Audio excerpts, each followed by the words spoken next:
Hello there, ladies and gentlemen, and welcome. So we'll begin going in just a minute here. I'll just begin things set up in the background. But we're all ready to go now, which is fantastic. How you doing there, Commissar Roach? My favourite comic roach. How you doing there, AT? Hello there, Thor. Good to have you, my dudes. We'll get going here in just a moment. The turn is recording, which is fantastic. There we go. So, we'll get going then, shall we? Now, turn 57. It's getting there now. We are making some nice progress, which is superb. Feels like a lot is actually happening in this small amount of time recently. The pace of operations definitely has picked up, which is noticeable. I mean, this is it. We are operating closer to our own core logistics, which is really good. You can definitely see the difference in actually having the actual assets nearby. How you doing there, Vulcan? Good to have you, my friend. Hello there, Geezer, and hello there, Carl. How you guys doing? So give it another few minutes or something like that. Let people get into the actual stream. You better sing something. I will get the sword. So there's actually a place in Wales I'd like to go visit. I think you spend about a weekend, but you go over there and you like forge a bronze sword, and you get to keep it. That looks pretty awesome. Looks like a very interesting weekend. It's in deepest, darkest Wales. I've mentioned it a few times. I'd still like to go one day. But then again, probably not to be trusted with that kind of thing. Oh, well, have fun with that, Vulcan. I can't say it's a very good series. I always feel like my old things are just never that good. And then I do something new, and then it's like a year later, I'm like, yeah, that wasn't very good either. It's going to be interesting to see what happens with new Mayor. Hello there, Pirate. We're just getting started in just a moment here, actually. Okay. So we'll go ahead and check out the new turn events. We're looking for turn 10. So save 10. The land of oil and death. Okay, so he's talking about the Dutch East Indies here, I'd assume here, more than likely. How you doing there, Snake? Good to have you, my friend. I got the game as well, but it looks so complicated. So yeah, I'd recommend getting the actual map mod that makes it look good. Which is nice. Unleashing the Kraken, indeed. Okay. So we'll get into this then and see what happens. Now, the level of Moonlight was very high last turn, and I imagine it's going to be quite high as well. I believe we're moving into the 2nd of February, is it? Feeling the nerves.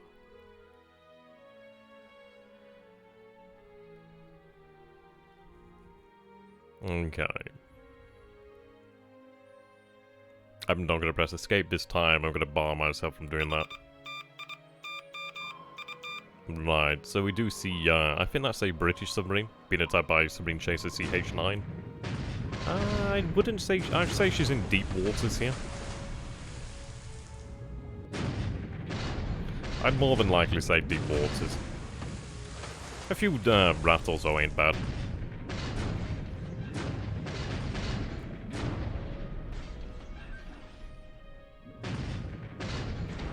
Oh, there we go. That's actually some proper damage there. That's quite nice. Doesn't look like a huge amount, but that's not bad. Not bad either. Oh, it's the Dutch sub. Okay. Oh, see, Ryan, I got it the wrong way around. I thought it was the British that had names. I'm going to have to get a book about the Allied effort in the Dutch East Indies. I've actually seen a few of them which look quite good. I think one of them's called Britain's War in the Far East. I think it's like Linchpin of Victory. I'd like to take a look at that, actually. How you doing there, Wydra? Good to have you, my friend. Dutch have numbers, British have names. Right, I'll have to remember that one. So we do land 3 hits there on the Dutch submarine. We do see a number of submarines out here by Marie. Right, so he lands a hit on the Kohuro, the Koyu Maru, unfortunately. Yeah, this has to be expected. Unfortunate, she may yet make it into the port of Gendari. We'll have to see about that. Yeah, we can see the Moonlight here is 100%. That's a shame. 1 torpedo hit. Doesn't look like particularly heavy damage. She may go down, but we'll see about that. She doesn't go down. Okay. She may yet survive. I didn't see any casualties, so she might just be carrying supply of some nature. But she doesn't go down as of yet, so she may make it into Gandhari. No, we've only just got started here, Wydra. Right, here we go. And I'm already pressing escape by mistake. I can't help myself. Right, so we have the landings over here at Tanat. Tanat for what? 4 coastal guns fired in defense. Okay, so it doesn't look like there's a huge amount of coastal fire here. Okay, so 17 casualties obviously lost in the surf over here. Unfortunately, we do lose a 75mm gun there, which is a shame. They're nice guns. Yep, they are floating. Ah, this is over here at Mandang, okay. Mandang. And over here at Hollandia as well. So we see 17 casualties. Seems to be about the average number there. 1 squad destroyed. Hello there, Sergeant Harimir. Good to have you, my friend. We have our landing over here at Vanimont.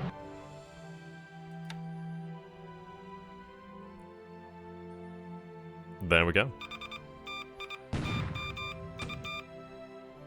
Okay.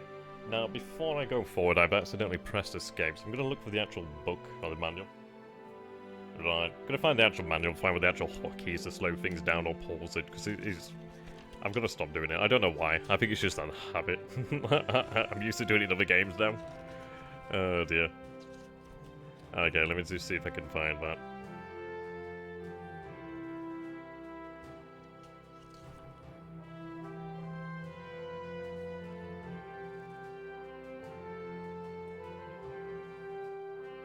Okay, Control P then it looks to be. At least that allows me to pause it. So yeah, we do have the invasion support action off the coast over here, which is nice. So Control P. Ah, there we go. So at least I can pause things so we can go through a little bit. The good news is at least I can actually do this a lot more often. I've never done this before, because I'm probably a little bit lazy. Okay, I-153 over here. So we do have a destroyer tender, the Black Hawk. Okay, we're firing off our torpedoes. Misses so far. Oh, that is a shame. She may be picked up by the Medical Battalion, so we'll see about that. Okay. Right. That's a shame, but that's not too bad. We did have 1 ship hit by a torpedo, but it looks like it might survive this turn. Shame that we couldn't yet answer that. But it is good to see that we actually did interdict him. Well, we had one of our ships hit by a torpedo there. No name. Nothing too much so far. We've got our landings over here, so you can see over here, see Hollandia, over here, Mandang. Of course, me being me, I accidentally pressed escape, even when I said I wouldn't. Because I'm a bloody fool. Okay, we are seeing allied submarines in that area. Right, now, interestingly enough, we... Yeah. Right, okay, so... Ki-46-2s sighted 6 allied ships near Palembang. It was a transport, actually. Okay, at least I can do it like this. Moves it forward a little bit. Okay. Port Moresby will take some time. Now, interesting we see here then. So, B5N1s from Hosho failed to link up proceeding alone. Unable to locate target due to range or weather.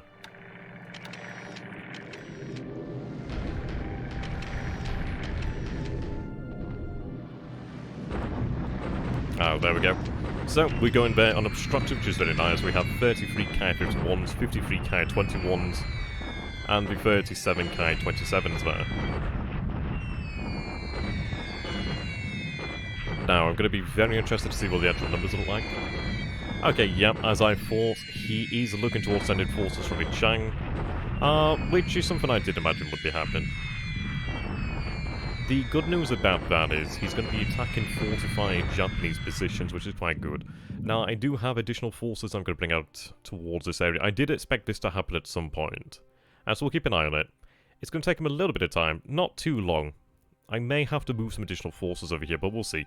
We do have a decent garrison actually in the city, so I'll look towards what I can actually do there. With it being a port, I think I could potentially use bombardment from the river actually, so I'd have to double check that. But yeah, that's looking fantastic there. 169 casualties, 1 destroyed, 16 disabled, another 7 disabled here. Very nice result there. And that was flying at 8,000 feet. That one goddamn P-35, just shoot it down for God's sakes. I bet there's a whole squadron of pilots just wanted to get into that one plane. How you doing there, Zoe? Yep, here we go with the flag.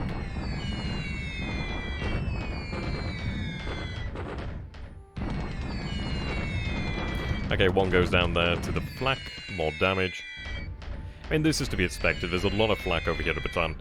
But this is all very good. I mean, we can replace these losses. This is all about really forcing him to use a supply. Yeah, I mean, we got one torpedo, but that's not too bad. It is what it is, really.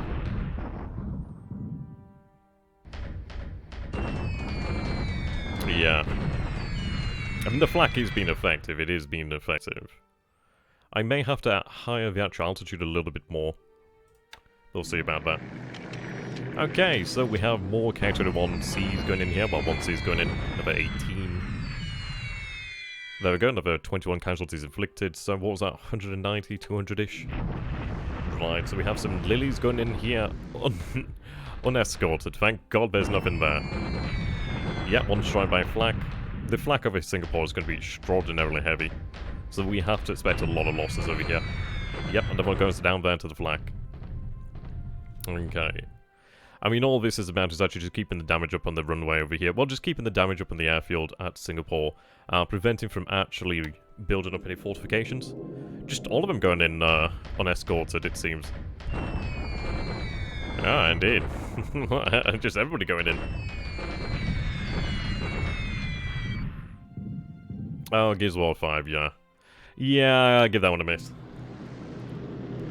I mean, when they're too lazy even to give it the full title.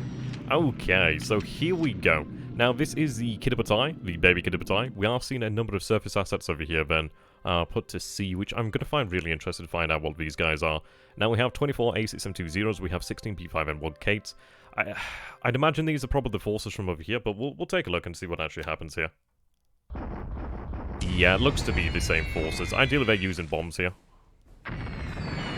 Yep, there we go, 250 kilogram bomb penetrates the AGP there. Very nice. AMC, yep. Obliterated there, very nice. Anything larger would be nice here. He may have actually sent these forces out here to potentially try and interdict the Kitabatai, or at least to try and figure out our position. The accuracy here is absolutely exceptional so far, an AVP. Come on, keep up. There we go, that's another... Wow, very nice. Very, very accurate. Jesus, that... I mean, these aren't worth very much at all. I mean, the AVP would have been nice to take out there. But that was very accurate bombing there for no losses, so I'll take that. Yeah, it's one of these things. He could also theoretically be using those small ships as bait. Yeah, I feel like he's using them as bait, but that was really nice accuracy there. He'll know where they are, but that's fine. Okay, we have something else. Just need lone B5N1 Kate over here. Oh, wow. He's like, you know what? I'm not going to let you survive. I'd rather have kept the torpedo, but man, that is actually rather amusing. Yeah, I'd have rather kept the torpedo. That was rather amusing, though. Oh, dear. I mean, okay. That shows just how accurate our planes can be, but that was really well done there. Yeah, indeed, for the Emperor. Okay, lots of things going on over here, then. So the G4 M1s are flying. God, I've got to move my left. I'm going to have to sit in my left hand and stop pressing escape, but at least I can actually pause things, otherwise we're going to miss a lot here. So moving into air operations PM. So Allied ships sighted, the submarine tender Otis. Reported hit actually over here, which is fantastic. So that's at 58105. So the good news is, even though we're not actually getting these like proper attack animations, they are still attacking. So you can see that they have reported a hit over here. Yeah, there we go, reported a hit, which is very good news. I mean, that is potentially still damage. Okay, right, we're seeing some ships over here by Pego, which is interesting. Now, I do have my submarine over here, I do believe. And down it's the G3M2, so it could even be potentially from the H6K4s. Yeah, okay. H6K4 may be sighting 9 Irish ships near Mindy, I don't know where that is. Moving southeast. We'll find out soon. Looks like some other ships there sighted. AGP Cyrus at 57111. J sights Allied destroyer tender near Christmas Island. Like, those attacks, it's like, you imagine, like, it's a lone aircraft that's found a ship. Basically... Yeah, they're like attacking. I don't know how to explain it. Like, if one of these things, it's like, yeah, wow, actually, we're seeing a lot of ships in this area. Very interesting. We'll have to see what there is. Ships over here as well. Do you think we'll ever see Grigsby's World War II? Supposedly, yeah. Supposedly they wanted to do that. Lot of ships out to sea at the moment. Okay, so we've seen a Dornier 24K once, and that's not too good. Yeah, I just need to get the actual assets into the port of Kendari, at least then I can protect them. Yadachi detected by Allied aircraft near Kendari. Aircraft sighted near Naval. Okay.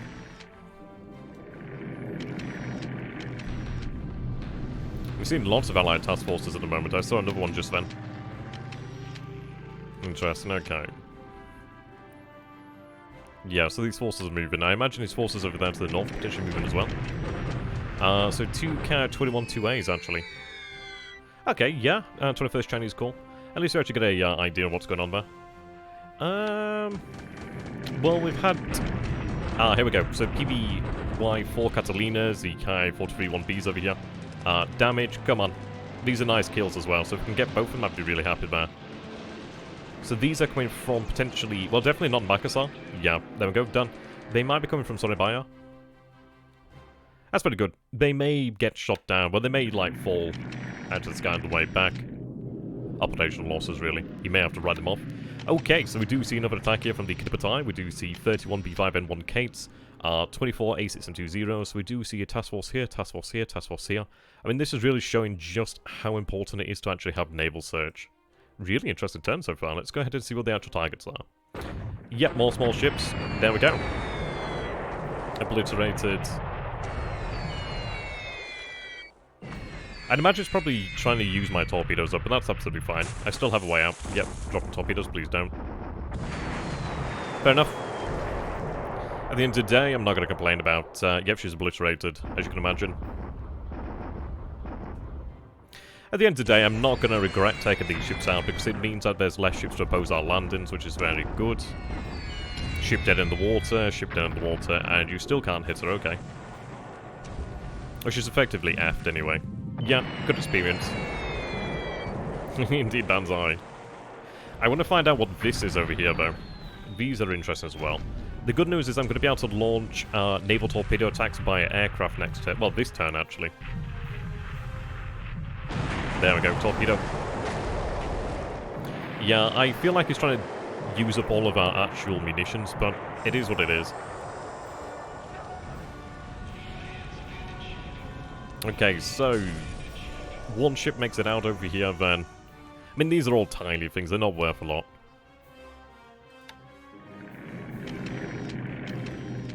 But I mean, I'll take them, because it gets them out of the way, really. Yeah, well, this is it. Ooh. Come on, don't do it, Snapper. She's probably going to get land. Oh. Whew. In the name of the Emperor. Right, something else just sank there. Gars did... Right, okay. Indeed, the duds. The duds strike again. Yeah, it's nice to actually see some ships being hit there. I want to know what the other forces are. Something else just sank as well, which is interesting. It might be the ship that was dead in the water, maybe. Indeed, the Mark 14 strikes again. Okay, so here we go with the bombardment attack at Changsha. Now, let's see. 1, 2, 3, 4, 5, 6, 7, 8, 9, 10, 11, 12, 13, 14, 15, 16, 17, 18, 19, 20, 21, 22, 23, 24, 25, 26, 27, 28, 29, 30. Ooh. Interesting. Interesting. We'll have to take a look what the numbers were beforehand. I think somebody had sent me a screenshot of what it was looking like before the previous day.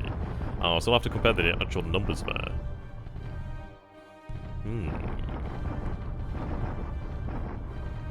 Well, this is it, because I think the port is a level 3. I think you need a level 4 to actually have the port protected against submarine attacks. It's one of these things, there's a lot of submarines in the area.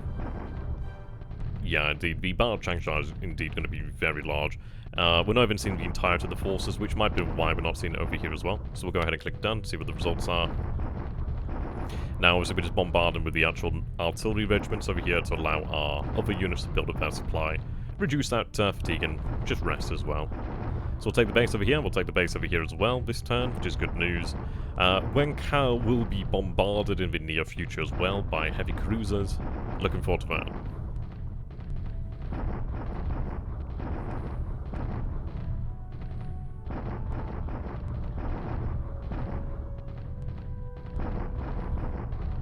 Yeah, there's a lot of units in this battle.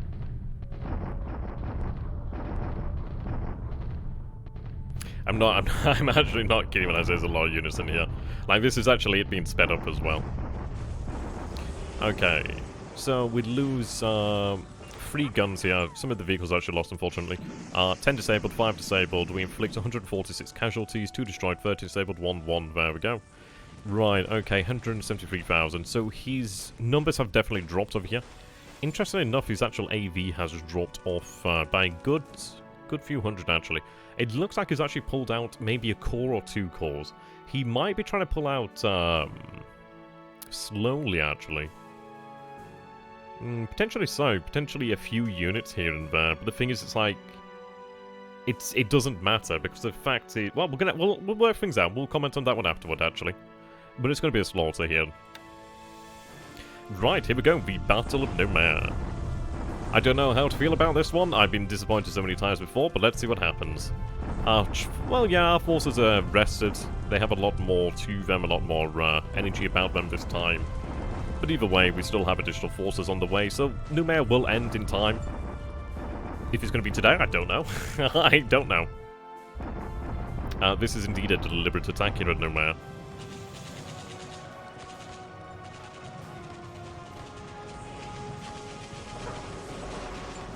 I don't think it'll happen today. I think he'll probably build the fortifications up, but this will smack the fortifications down. So what we'll do then is, if we don't take it today, we'll rest tomorrow and then attack the day after, and keep on like that until we do finally take it.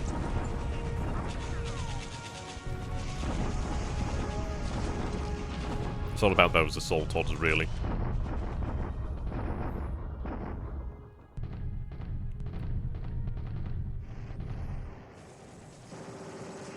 Yep, we do not take it today.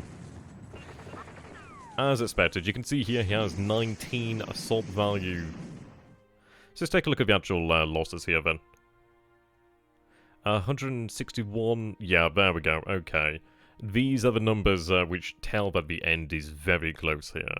So we take 161 casualties, and these are all disabled. We only lose 1 gun here. These forces can be recovered. But he lost 26 squads, another 3 disabled, 21 non-combatant destroyed, 16 disabled, 6 engineers disabled. The end is coming over here. He can't last much longer. The good news is, you can look at that, so he only managed to get to fort level 1, so that says a lot. He just does not have the capability anymore then. Can you bring some planes to support ground combat? I have planes over here at Luganville, it's just not worth it. Here we go, bombardment attack at Wenkao. Trying to drain these guys is a pain in the arse, but we'll wait for the actual for the bombardment from the naval forces to arrive. We do have 2 engineer regiments, so once that happens, we might be able to break them. It's the 100th Chinese Corps that's really caused me the issues. The other ones are just completely gone. We'll see. We'll take a look at the rest and fatigue. It's one of these things of, it's going to fall no matter what anyway. I would be incredibly surprised if he was actually, he's not going to do it. Let's be honest, he's not going to attempt to reinforce it.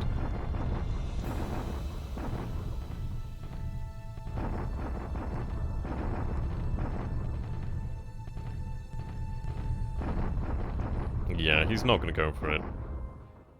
9 casualties there, but we're causing him to use supply.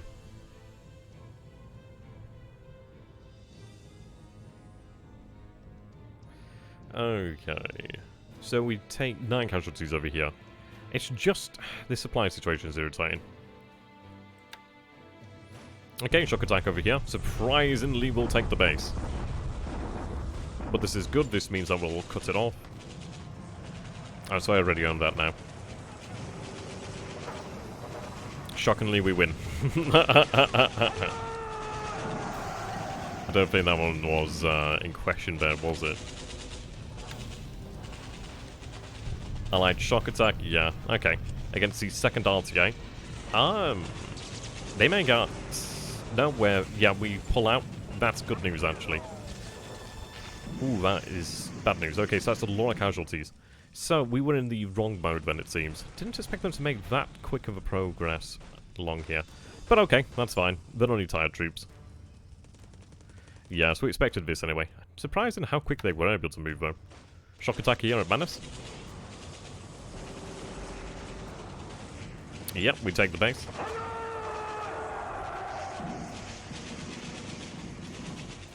Look to see if there's any aircraft out here.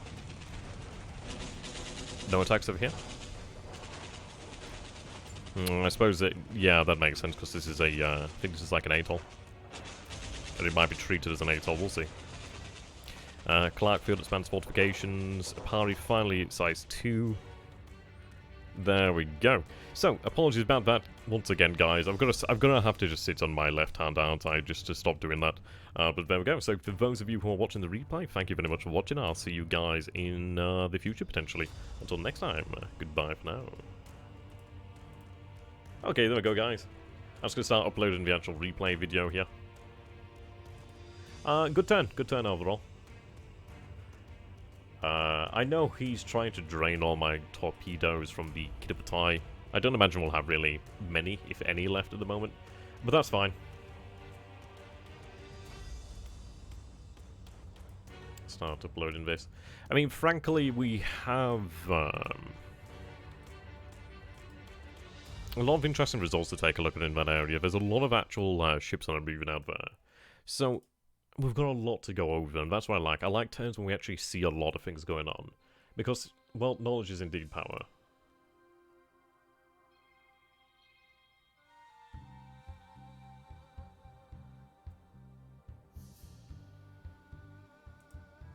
Okay, I'll start uploading this.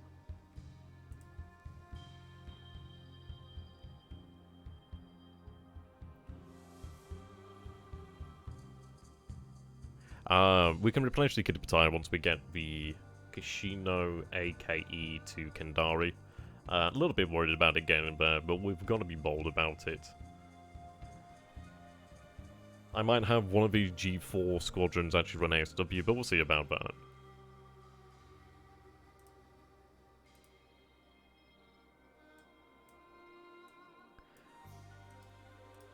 Okay. Oh, I think I'd yeah, I misnumbered the last turn, actually. So, the last replay, so I have to change that. No, using the wrong video, that's why.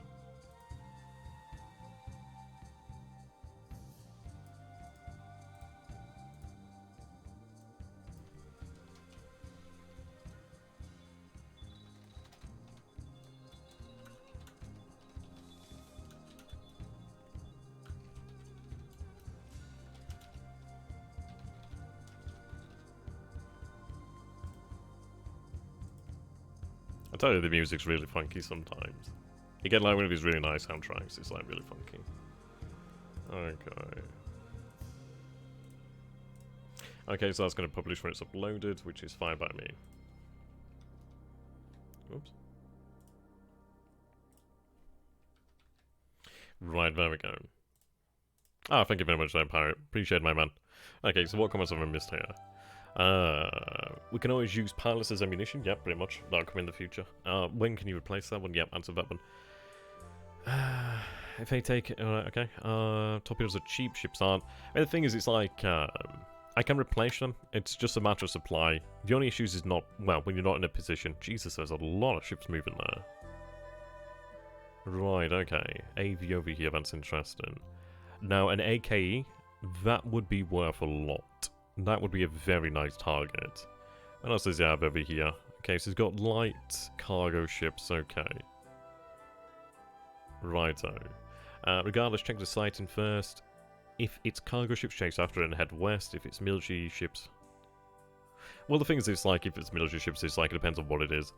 I think we'll go with the plan as is, really. See about that. Show the ship losses. Sure, we'll go ahead and take a look at that. Actually, you know, before we do that, He has surface ships over here? No, no, those are going to be submarines. There's no way in hell that's a surface ship. No way in hell. Considering that we have, like, a naval searcher. Yeah, that's just going to be submarines. I mean, unless he somehow managed to sneak something in, I'd be incredibly surprised. An AK is just it's a cargo ship. Okay, let's see. Right, they're moving in. Kahuku Maru. Yeah, there's way too many ships over here. I mean, for one, we have Mayoko, 2 heavy cruisers on station here, 2 light cruisers and 2 destroyers on station as well. I tell you what, we didn't actually see the bombardment at Ambon, so it looks like we're out of range this turn. Which ain't bad actually. What I can do is have these forces probably link up and go for the bombardment anyway. But I'll probably have them go just for the bombardment. We do see a submarine over here. He's actually not aware of this force, which is interesting enough. Maybe we'll combine these forces, we'll see about that. Okay. Wow, that's a very small garrison if that's right. I'd be happy, so we'll go for a deliberate attack over here then. And if that is right, then we'll take the base next turn. Okay, so we'll take a look at the ship losses. 8162, very good. Yeah, I just think it's a submarine. We saw 2 submarine attacks over there, so it's more than likely a submarine. Okay. Ship sunk, last turn. So it's not going to list them all. So yeah, they're really not worth that much. They're basically just gunboats, but the thing is, I'd rather take these gunboats out. Just so very many of them. That's ridiculous. Okay. He's actually unaware of a Kopang invasion force. Okay, that's going to be something of a surprise for him. Okay, what I'm going to do here is actually have them... well, what I was going to save it here first, actually, then I'll go ahead and replenish at sea, make sure they've got that fuel there. 7.1. FM. Right, there we go.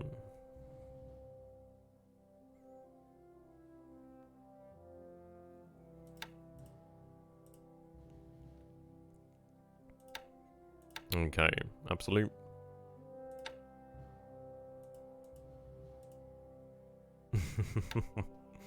Okay, we'll replenish at sea.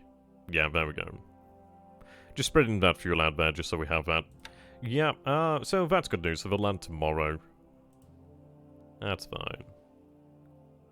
Right, our other APDs are over here then, so they were there to drop those forces off. In regards to pilots, I will check on the air losses actually. Okay, so today, we'll lose a few bombers, which is to be expected. The G4M1's lost operational, which is a shame. Mostly our aircraft today. Yeah, entirely our aircraft today, it seems. That's fine. Could be expected, really. Okay. Yeah, fatigue isn't great. I do need to rest these guys. Surprising that they didn't burn more fatigue. But we have the amount of aviation required, which is good news. So let's take a look. Where's the ship that was actually hit?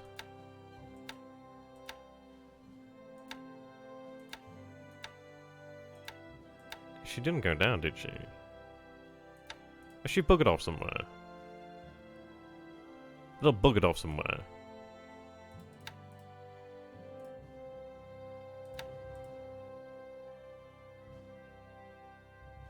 Where the hell is it? I'll tell you what.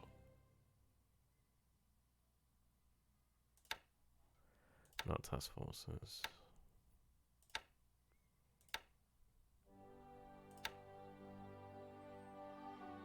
Koyumaru. Right, she's over here. Oh wow, she remained part of the task force. Yep, she made it in, which is good news. Nobody died, which is fantastic. She's carrying elements of the 12th. Yeah, 200 men aboard. The good news is I can get them unloaded this turn, which is brilliant. She should be stable over here. The actual flooding isn't that bad. Like, it's bad. Like, it is bad. But luckily we were able to get into the port there, so she will survive, more than likely. Which is excellent.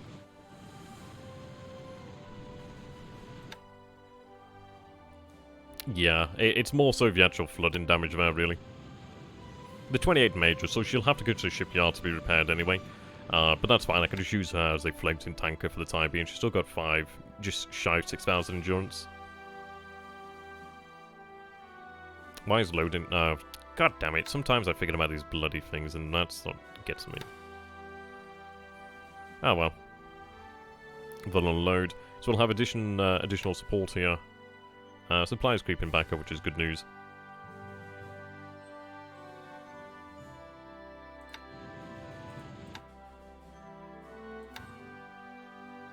Where did I intend to have them move eventually? You know, I can't remember exactly where I intended to actually have them move.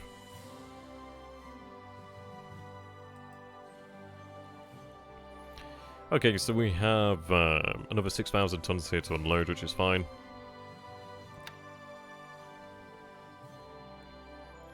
So we'll have some AA here, but the good news is I'll actually have a few JAF cores, which are very nice.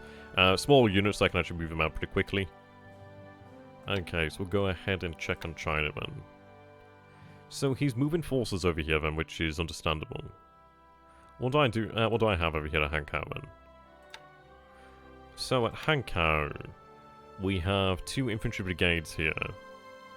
About 1,000 assault value. Yeah, we have the 34th Division here, a bunch of temporary divisions as well. A lot of engineers. Fortifications are at level 4. The terrain is urban heavy, I think? I think it's urban heavy. It looks like an urban heavy. Yeah, so if we take a look at urban heavy, that's ×4 defensive value, so the toughest in the game. So yeah, it's a case of if he's going to advance upon Hankow, then have fun with that. The good news is I could move in support and supply quite easily. Yes, we'll have level 5 fortifications next turn. I love the fact that we have mines. Like, why do we have mines? It's like, okay. Yeah. So we'll see. We might move in additional reinforcements, or potentially we'll see what there is, really. Urban hell, yeah, pretty much. Need to put 18 inches of belt armor. Yeah, just don't carry anything but armor. Okay, so we take the base over here. Where's the armored car company? Okay, so they're over here. Not moving as fast as I would have liked, but that's understandable considering the terrain over here. I was actually expecting them to take that path. But they're going to take the most sensible path in regards to supply. The good news is he's now shut off completely if he wasn't beforehand, as we do have forces moving over here. So no supply is going to make it down here then. That's good. I might carry on engaging those forces, but it'd be nice to have additional men here. 21st Division moving out.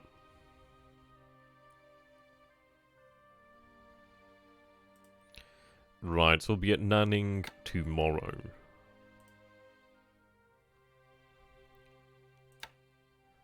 So what I'll do then is begin to cross over here as well.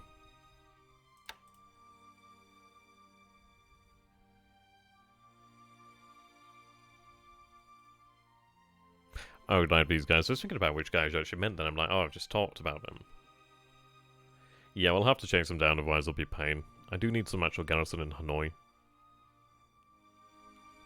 Okay.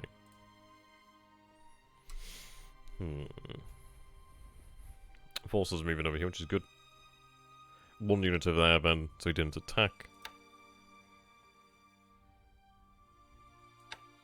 I reckon I could probably attack and take that out.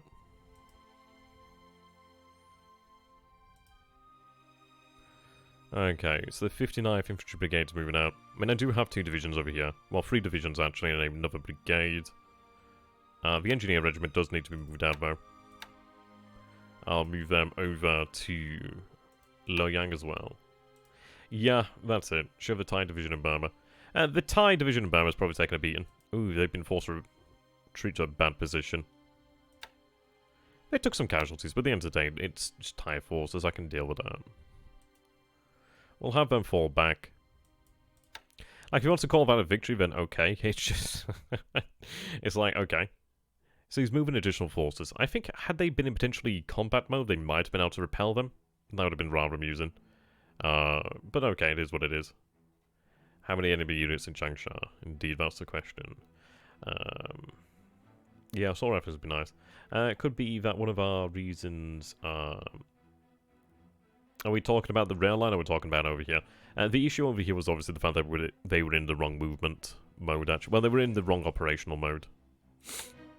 I didn't actually expect them to move that quickly. I suppose the terrain is Yeah, it's clear, so that makes sense. Oh, the rail line. What it was with the actual supplies, a lot of that supply had actually transferred down here to Shanghai. We'll go ahead and take a look at the actual supply over here. 30,000 tons, 5,000 tons, which is up from 300, I think it was last turn. Yeah. I guess what we'll do then is we'll go on actual attack. We should be okay. Probably. 30 units. Okay, so he's pulled out 2 units over here then, which is interesting. It doesn't look as if he's moving at all now. So I suppose it wasn't right. Yeah, I suppose it did turn out to be a happy, well, yeah, happy coincidence then, but we didn't attack. So he's actually weaker on the ground than he was. We've actually strengthened, which is fantastic. And we still have him in our grips, which is fantastic, actually. So, of all the results here, this is actually probably the best one, because it doesn't look as if he's going to be moving. And he's moved out 2 cores, which... Oh, I'm assuming 2 cores. I'm not entirely sure if it is 2 cores or not, but that's good news.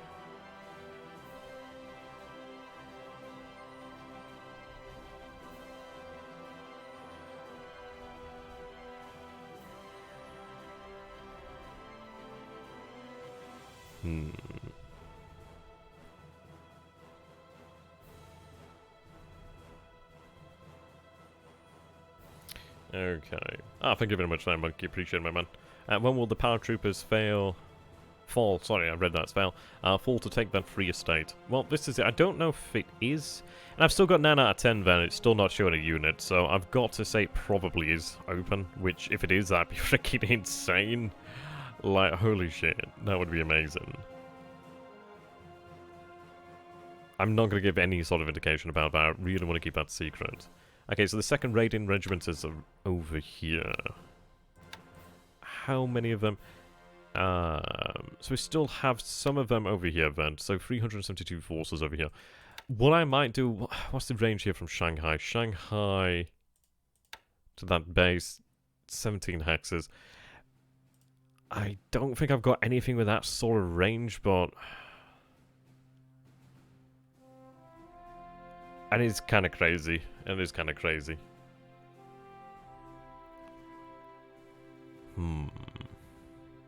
What is the range of these guys? Ki-57s. I don't think it's that far. So max is 14 hexes, which is just shy when I need it to be. So what I might do then is actually have... I should have some additional transports, actually. Ki-59s. These guys are short-legged, though. Only 4 hexes. Not far enough. You can use the airbase a bit closer to the front line. Yeah, so the issue is it's like, I can move them strategically. And I can move them all the way over here, but that's going to take a few days. So I think what I might do is have them flown. So I think another turn over here then. So how many did we transfer this turn? Okay. So about 570-ish men. If I have any additional transports, I'd be very, very happy to use them.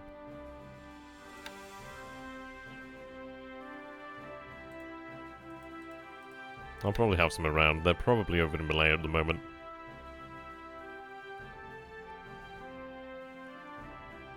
Okay, we'll go through the operations report then. Namatanani.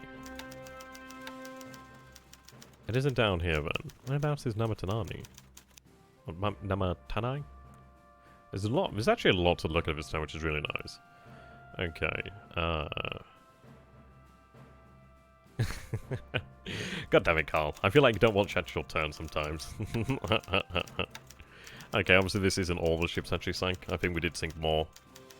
Kinda... meh. But it is what it is. Okay, what was it called? Namatanani or something. I'll go ahead and take a look at where that actually is, because I have no idea. Right, bases.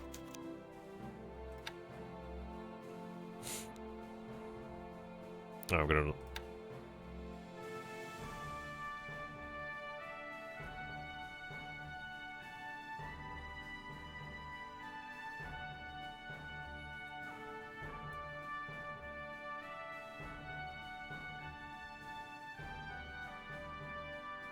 There we go.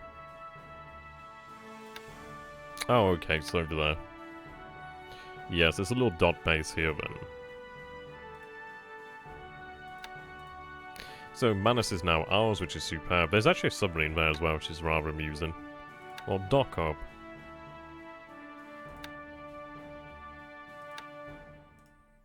Load these men over here then.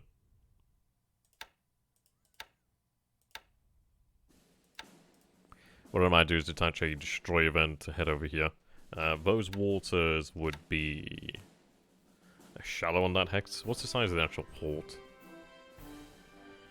It's only a size 1. Okay, so we'll be attacking over here. I mean, it's fantastic that these bases are empty over here.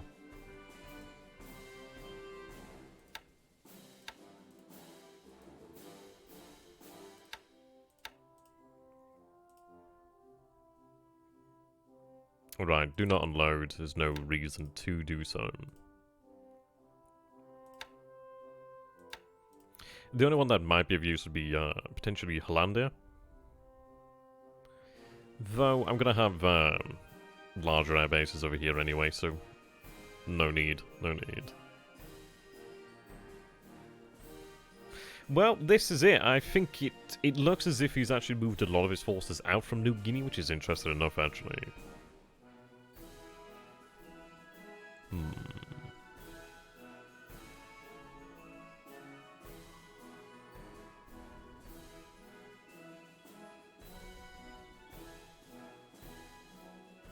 We'll see about that.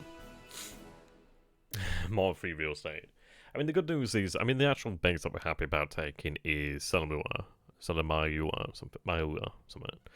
We do have forces that will be moving over here as well. Assuming they're loaded. 2 submarines over here, actually, interesting.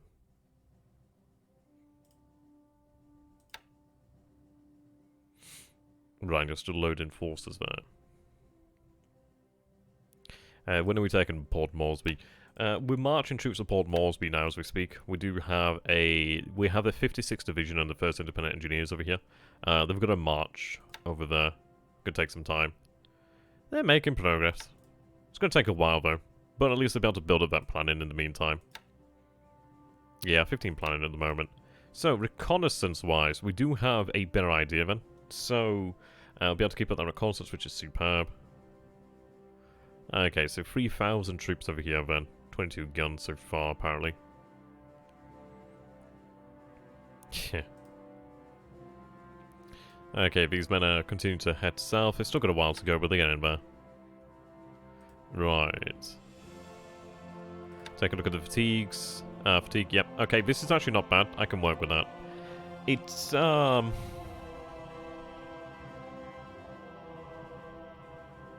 it might be worthwhile potentially holding... No, I think we can go with that. I think we should probably be able to manage that.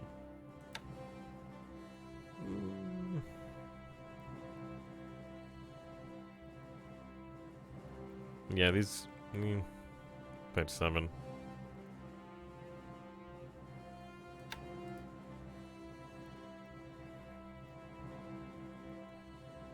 It's slowly but surely breaking.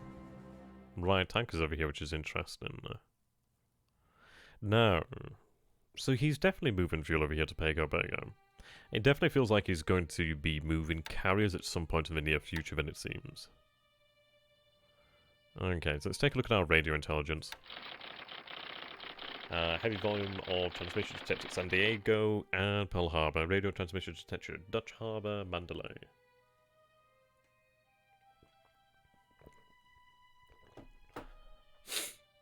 Okay. This one's interesting though, in regards to Dutch Harbor. Which is obviously over here then. He might be looking to like move like logistical elements over there. Well, it is hard to say. It is hard to say. We've seen tankers moving along here. I think he might be, he's either on the way now, or he's going to be on the way shortly. Or he's already passed, I do not know. We've seen tankers over here by the Line Islands. Now, question is, have they actually been into the Line Islands, or were they over here at Pago Pago? The thing is, I don't know, I feel like it's... effectively wasting his time down here.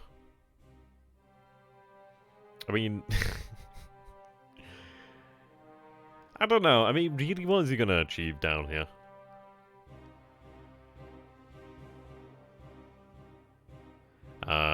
Just make sure you're not telling me anything that... I'm just going to assume that you guessed it there. Just, yeah, just if you know something, please do not tell me.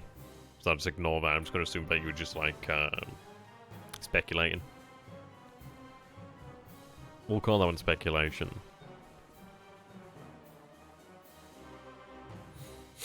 Oh, I've got a bloody cold. I don't know what it is. It's like I always have a bloody cold when I stream. Right. Yeah, I don't feel like it's going to achieve much down here in the south. What I need to do is move all the ships out of the actual way as well, just to reduce all the risk that I can possibly do so. Okay.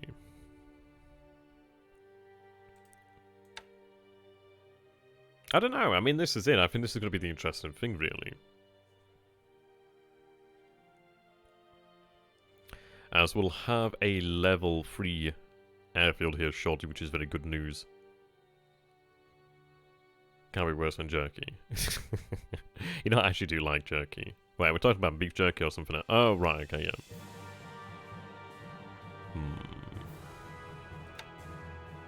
I mean, most likely... The thing is, it's not to rule out that he might attempt to raid over here, but it is significantly harder for him to do that, as we do have... Well, we have more in the way naval search over here than we used to do. Which does make a difference. See, these guys have been great over at China.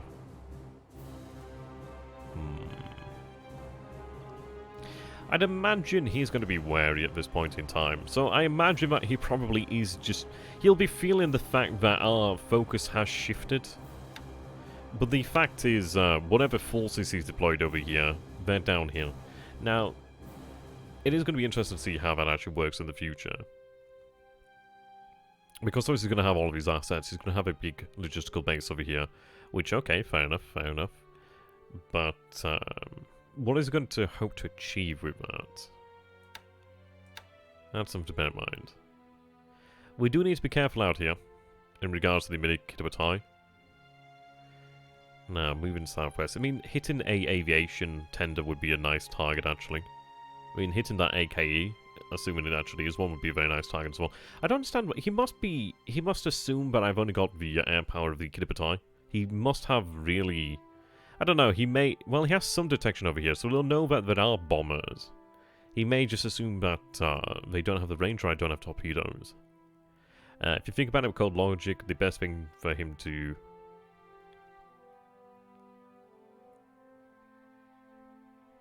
Well, the thing is, he's not wrong.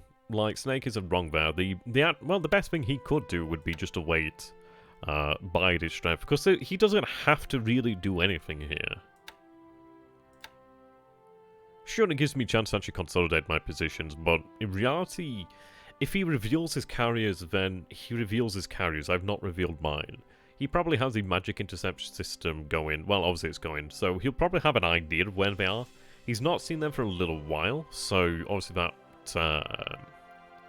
he'll probably know that they're in this area. So I suppose that rules out a Tarawa raid, though he could still go for something like a Tarawa raid and get the hell out. That is entirely possible, the reason being, well, I can't move that fast. But I'm hoping that if we have prior detection, we can actually do something about it. Though to the south? I think the south is the most likely target there, really.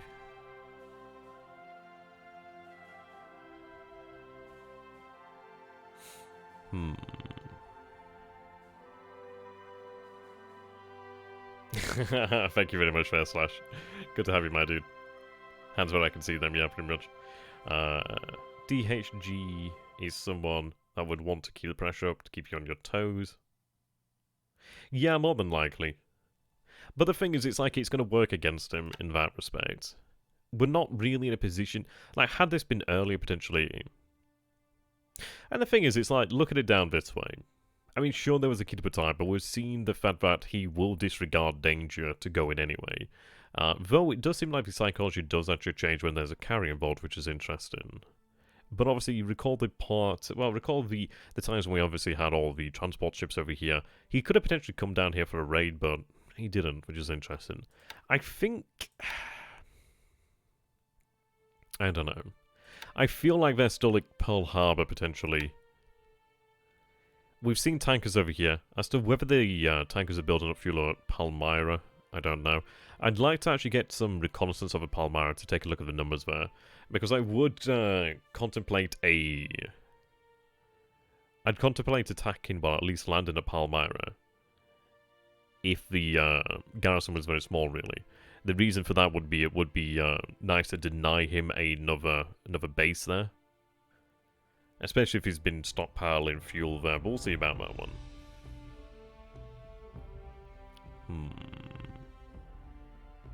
Oh, that's a shame there, Slash.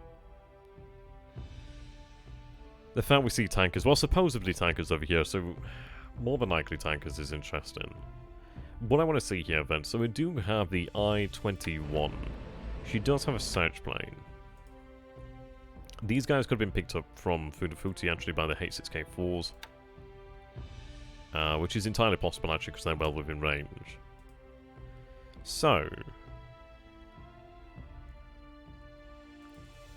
I need to see these tankers. I need to see where they go.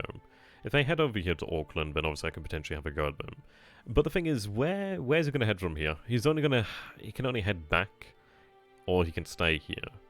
Now this is why I'm actually setting up the patrol patterns like this. The reason being I would like to try and intercept them as they pass the Line Islands. Which is why I'm doing this over here as well, actually.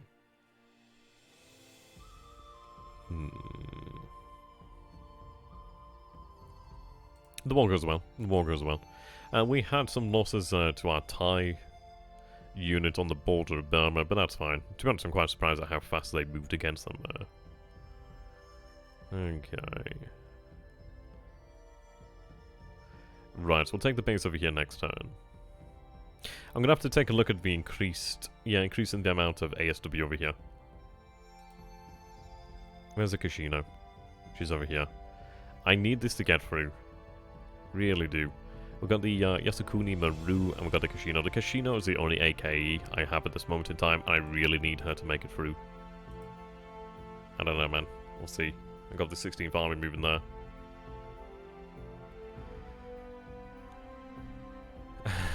Yeah, that was lucky.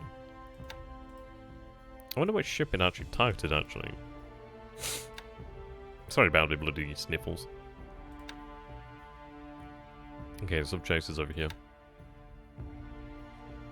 The APDs that were previously at Makassar.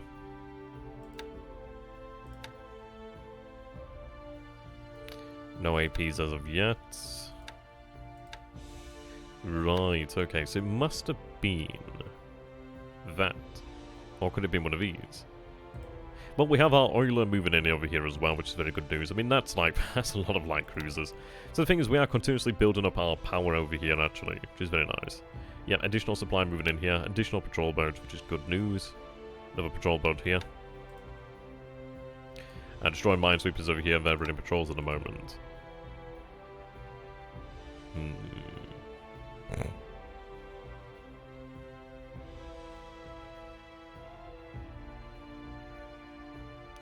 Right, 91,000 troops here.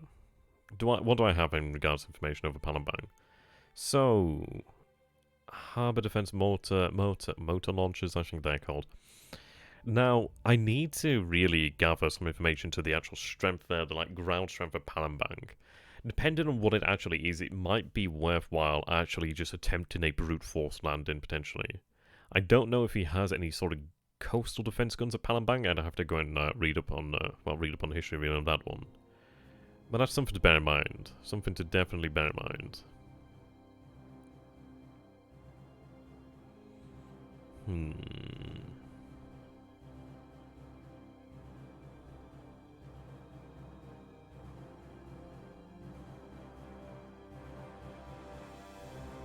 Right. So the 48th Division has arrived over here then more than likely. Let's take a look. Yeah, 48th Division has arrived, so we'll unpack them. 2 days, okay, so not too bad. Have them rest. And with so many ships in the Dutch East Indies... Oh, fuel goes further than that. Don't worry about that fall. Like, it's not like a one-to-one ratio when it comes to, like, fuel to endurance.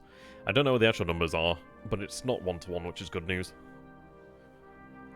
So I'm just taking my socks off at the moment. It's getting a bit warm in here. Okay. Now, the interesting thing is the 22nd Air Flotilla has arrived as well. As to whether or not I actually unload them here is another question. I think I actually forgot to make the change. I wanted to make it, it was something I... Oh, no, maybe. Maybe I'm right. No, this isn't, 5. Okay. So, what I need to do here then is actually move down the 3rd Air Division. The good news is they're still on the rail lines. I need them over here to Kuala Lumpur. Only 46 miles to go there. But they'll obviously have to go up and around. The reason for that is I might... How long is it going to take to unpack? Let's see. 2 days. Okay.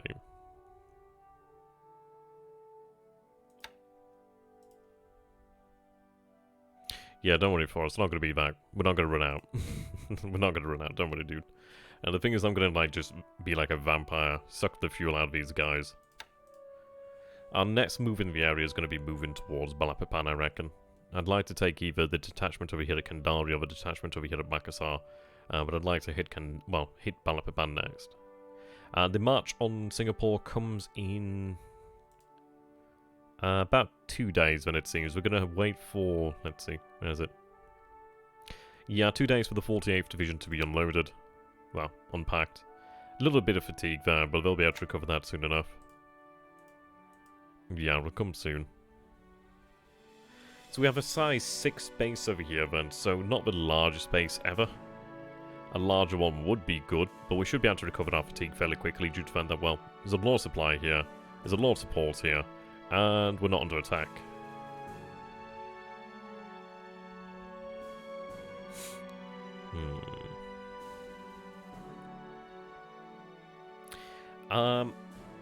I'd say...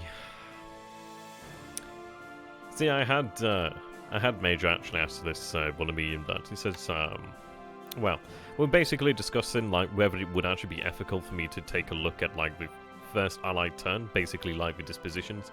But I said I'd ask THG first.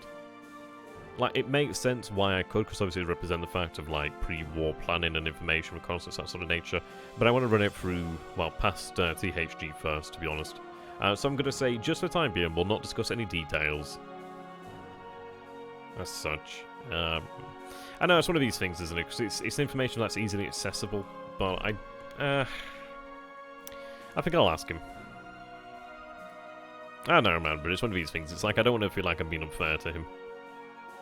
I suppose it won't make a difference, I know, but I don't know. I don't know. It's one of these things, isn't it? You don't like want to upset anybody, really. Okay. Yeah, that's true. Okay, I suppose we can discuss things from the first turn. I think we're all right with that one. I suppose I'll put my neck out on this one. Probably okay. I mean, things will have changed. It has been a number of turns since then, so. Anyway, we do have the 94th JAAF over here that's just arrived, which is fantastic. This engineer unit is now in position. So, what I'm going to do is have these forces, the Royal Thai Army Division, that can head over here to Chiang Mai. Palembang is not exactly Singapore as far as coastal defences. Okay. Sure, ask away there, pirate. What's the plan of mini-kilometrised movements? Well, what we'll do here then is we'll take a look at that ordnance.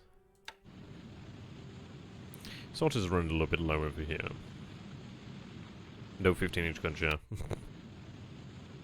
We do still have a lot of sorties over here. What I'm going to have to do is probably switch things around, put the bombers on here.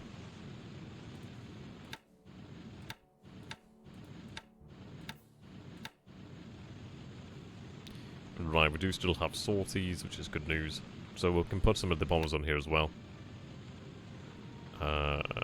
we do have a good number of sorties over here with Hoisho.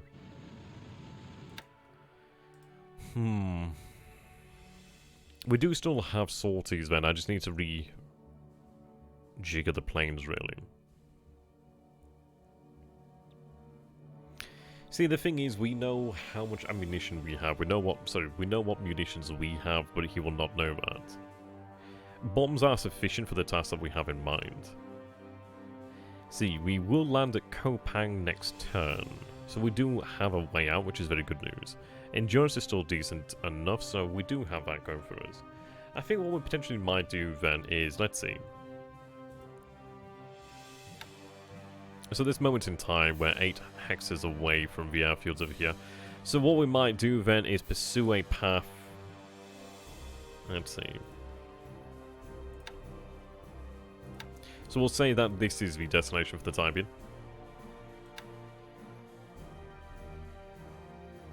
So 1, 2, 3, 4, 5, 6, 7. Is that correct?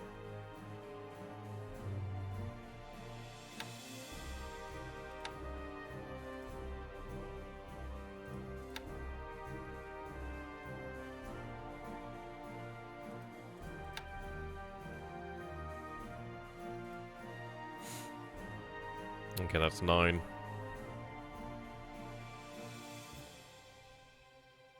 I could go a little bit closer, but I'm not. I think that's fine by me. Now, we did see some Dorniers. We did see some PBYs, which is interesting. So, he has detection over us due to the fact that, well, obviously we launched strikes out there. He may have naval search out here as well, which is interesting. So the Bayon will be able to handle stronger coastal defenses, thinking of land Samarang for my campaign's Java invasion. Yeah, Samarang makes sense. It's a very large port though, so it's one of these things. I don't know if it's a defensive unit at Samarang, but it is a very nice port to land at. I mean, I was considering something of this nature as well. I mean, I was considering potentially heading for this base over here, and potentially this base as well, to try and cut off, like, Batavia. We'll see about that. Yeah, we did that, Resonance. Welcome to stream, my dude, by the way. Nothing, like, major in terms of, like, ships sunk. But still handy, nonetheless. Ah, God. I tell you what, I was doing some cooking earlier on.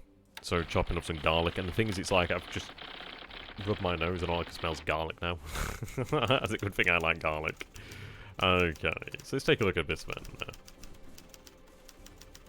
Yeah. So Maya's now over here at Nagasaki. So obviously put it into the proper mode.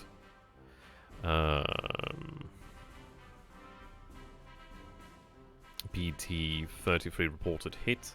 Yeah, garlic is fantastic. Garlic is just amazing in dishes. So versatile. But it smells like hell. Yeah, there's still a lot of ships down there. It looks like it was basically sending all the chaff.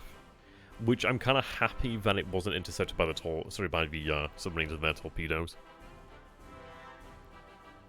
Yeah, very good at pizza. Goddamn, man, you make me want to get some, like, garlic pizza. Okay, 113, 120.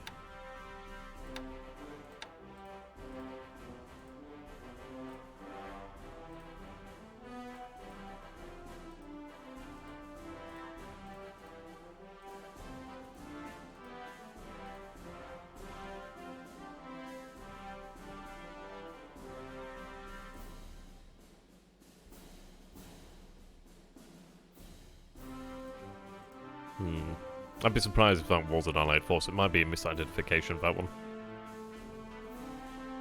That sounds awesome. Garlic wins. Nah, man, Domino's pizza, it does awful, awful things to me. I don't know what it is, but I feel like I'm allergic to something there. Yeah, you could say that, Monkey. You could definitely say that. Ah, garlic ice cream, man. Okay, I'll go for that. I'll give it a go. Oh yeah, Parmesan cheese. Oh, you guys make me hungry. But all I can smell is garlic. Smells like victory. Right, so shock attacks will be conducted over here then, just for the fun of it. So, we should have these landings conducted then in return afterwards. I can't remember what that... So you're load of supply here for the moment. Probably, yeah, so I think I was to have that head over here to Kaviang. You're loading troops as well. So what we're going to do here then is take...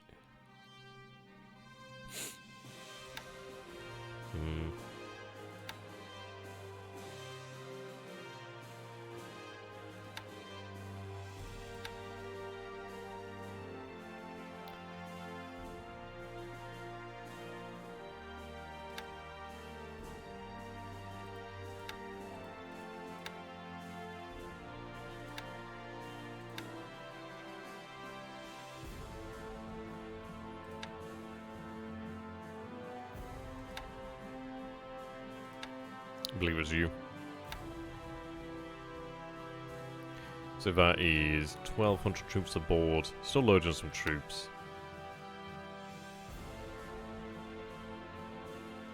I'll grab the patrol boat here.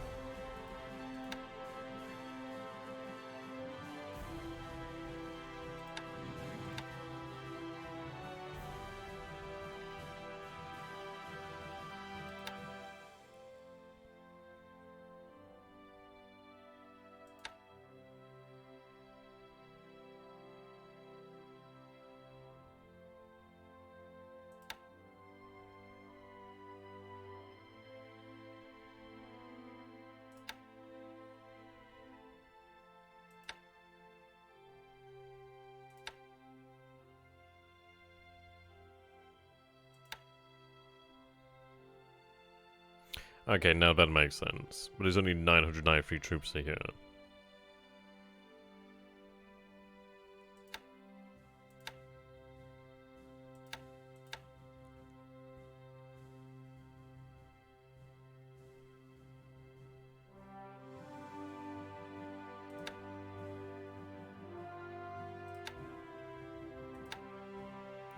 Right, what I'm going to do then is...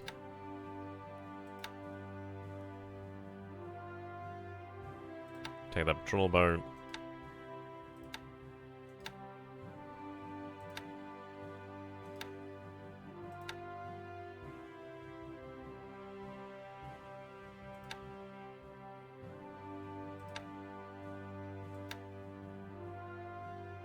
Kashino, yeah, we'll take a look at that shortly. So, probably enough supply here. So they're going to be set towards hitting that base over there. The reason for that is I think Gazmata doesn't need as much, but I would like to get some supply over there.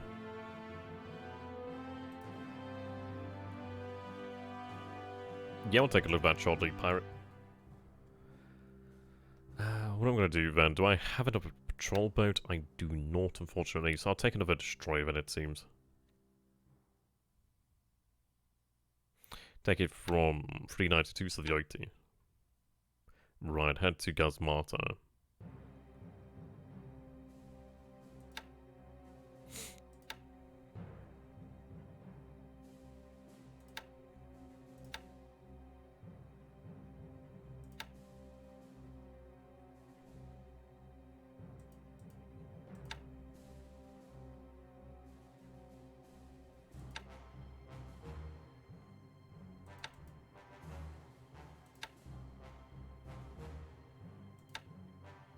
Okay.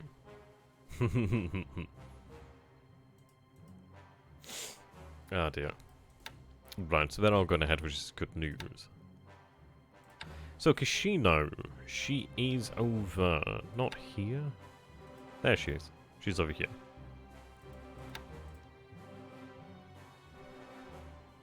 The issue is there's a lot of submarines in this area.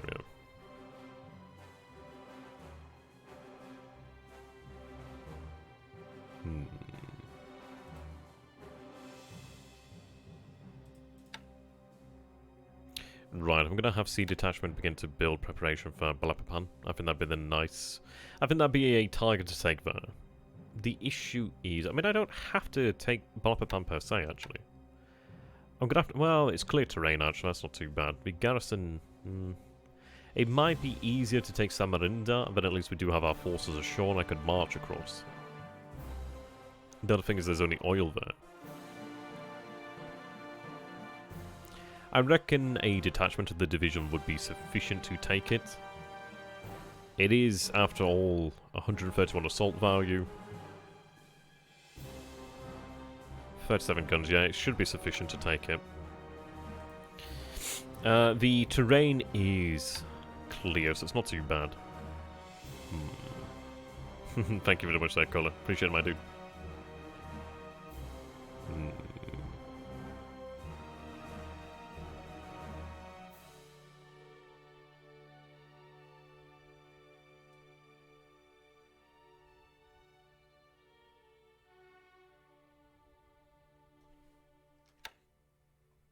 Okay, these forces are moving out.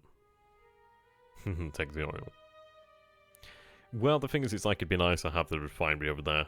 The port is pretty big. Airfield's pretty big as well. It'd be very nice to have. It would give me a position to refuel over there, which would be superb.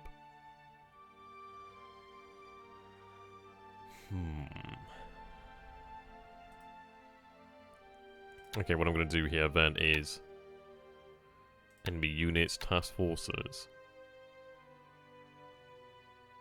So obviously all the submarines over there, but mostly around this area then. This area here too. So we do see the submarines still over there, bloody stubbornly. It's incredible to say that they're still here, they're still surviving.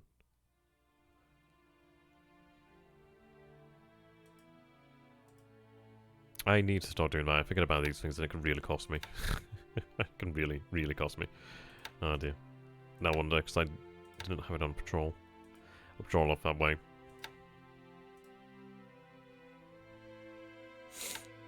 Okay.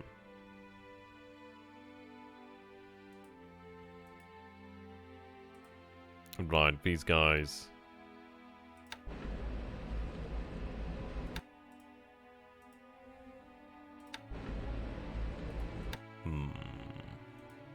How you doing there, Doomsday? Turns looking pretty good so far. Looking pretty good. Yeah, I mean, this guy could really go back for repairs.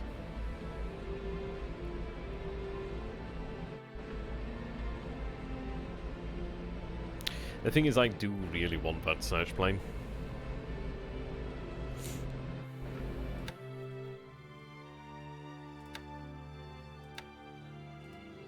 What's the size of the actual submarine burn? She's 2,200 tons.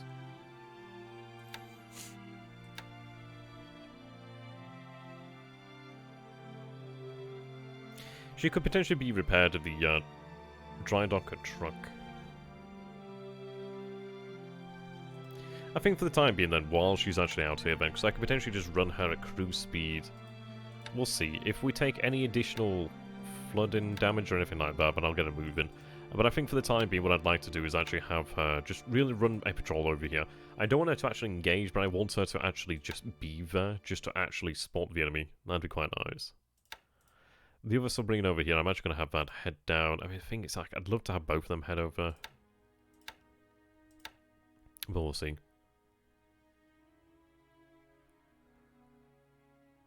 And the bombardment will be going ahead next turn. They didn't make it this turn, but they'll make it next turn. I'll have them head down that way. Oh, God, I'm sorry about this, guys. I'll tell you what, guys, I'm back in just a moment. It's going to go below my nose. 2 secs, guys. BRB.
Okay, and I'm back. Sorry about that, guys. Just had to go and, what my nose. I went to wash my hands as well because, my god, it smells like garlic. I love it, but it's too strong. Okay.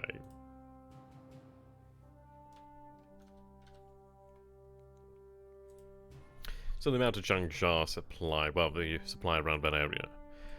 We have about 30,000 tons still at Hankau. There's now 5,153 tons over here, so we had a little bit more. Gives me an excuse to work on my map, at least. Are you working on like a D&D map? That's cool. Right. What's the supply situation like here at Changsha proper? Yeah, I'll let you know there, pirate.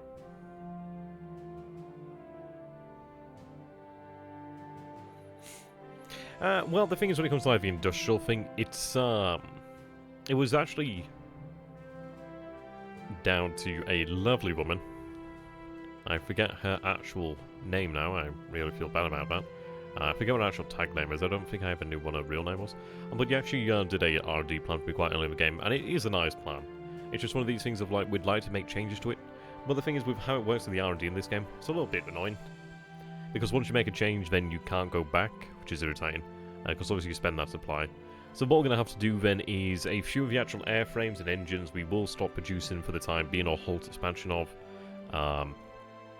Just to try and sort things out. But the supply spent isn't supply we can get back, unfortunately. Okay. Oh, it's a foreign game. That's pretty cool. I've heard that if you drink milk after eating garlic, you don't smell garlic. You know what, residents? I might just actually give it a go. Okay, so we can see the supply situation over here, then. We'll look at 23,000 tons. What we might do...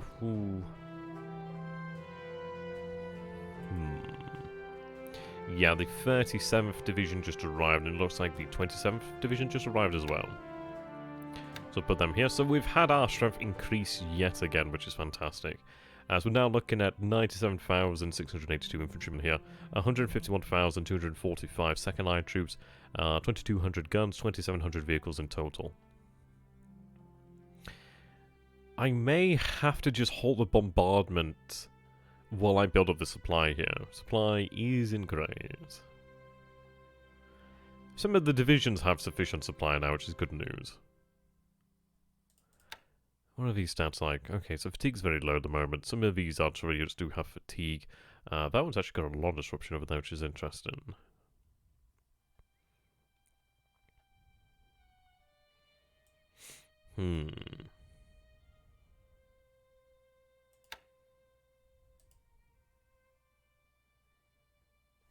The good news is, now that I have control of this over here, I might be able to get some more supply moving. I do need to get some of this artillery moving out of here as well. Like, these mountain guns I need to move out. These are attached to Southern Army. They'd come in handy elsewhere. So I think what I'm going to do is have them actually march over here towards Hankau, then at least, well, to Wuchang, and then they can get on the rail lines and head over here to Shanghai. It's significantly quicker, really. Okay, the 68th is moving over here. Now, this unit would be nice further to the south. It is 192 Solvo, which is no small joke. But I'm going to chase down this Chinese unit. I really do not want to allow them to escape. I'd love to just, well, break that unit up there into smaller parts to make it easier to chase them, but I can't, unfortunately. 1,500 tons of supply there, that's okay. Thank you very much for that, Cola. Appreciate it, my dude. Right, the bombardment is on its way. It's going to be a few days before it does arrive, but that's fine. I think what we'll do then is we'll just go for really... maybe a couple rounds of bombardment over there. Rearm, bombard again, rearm, that sort of thing. I think it'd be nice to take the industry, but I think at the end of the day, I've got to take it, otherwise, I don't know. It might be one of those positions with the actual terrain where they just might not give in. Okay.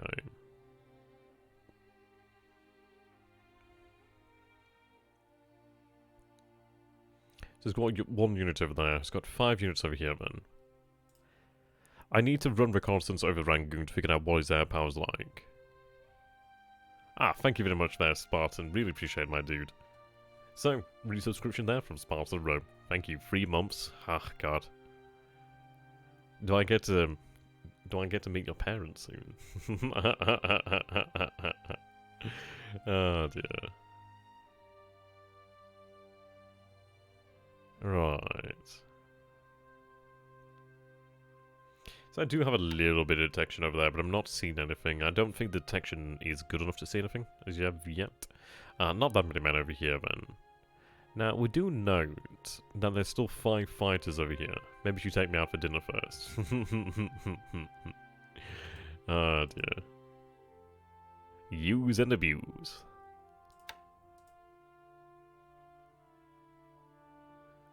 Right. The first RTA division's just heading into here. What I'm going to do then...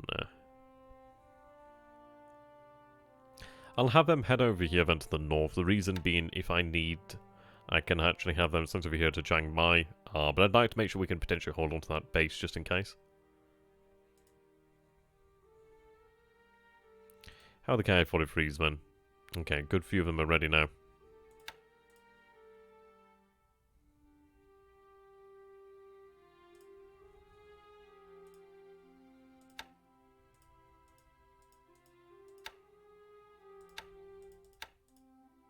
Right, so they'll arrive next turn. These forces will arrive next turn as well.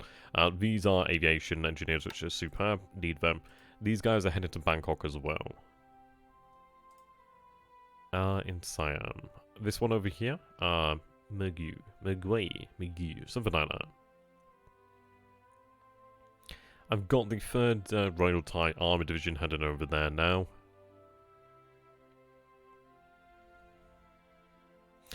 See, the thing is, I don't think it's going to advance into Thailand. I think it only activates if Chinese troops move into Thailand. I don't know about Allied troops. I think it's only Chinese troops or something. But I think we do gain reinforcements if Chinese... I think it's if Chinese forces move into Thailand.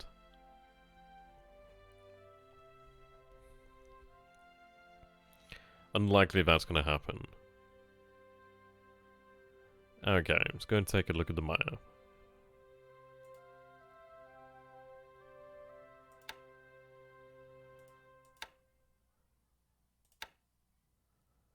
Right, okay, we'll put it into shipyard.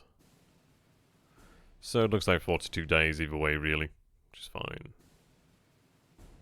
Atlas Maru. Supposedly 14 days until they're ready, which is good news. Ideally, I don't actually lose anything. Any AKs. I mean, the Casino is really valuable to me right now. Yung Ho Chi Minh, yeah, pretty much.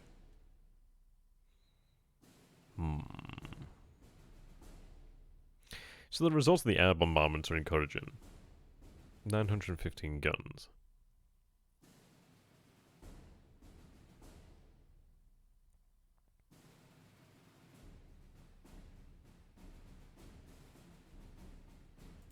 Right.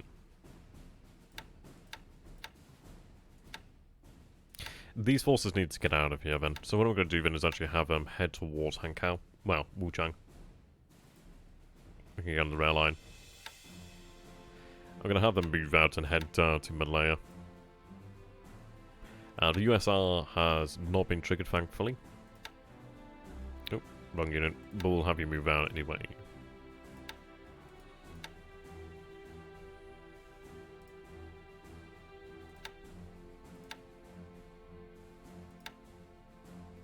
Okay.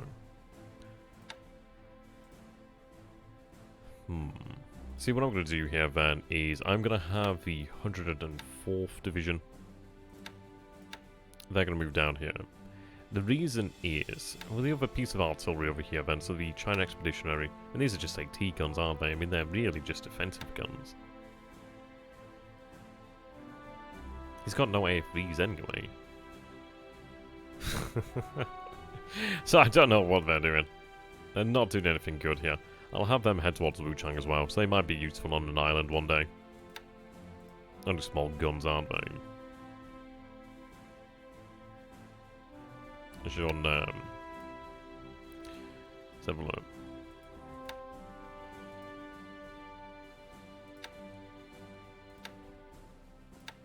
Oh, she is, isn't she? Good spot there. 9 days either way.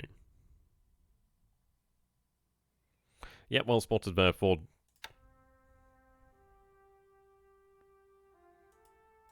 Okay, we'll go back to the operational report here for the time being.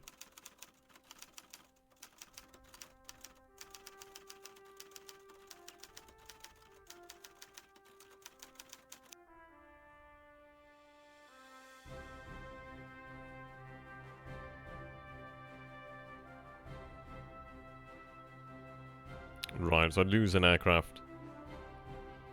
Damaged on landing, grounded due to maintenance. At least they're not lost. Damaged on landing. Damaged on landing. That might be due to the weather, actually. Otis reported hit, which is really nice. 58,105.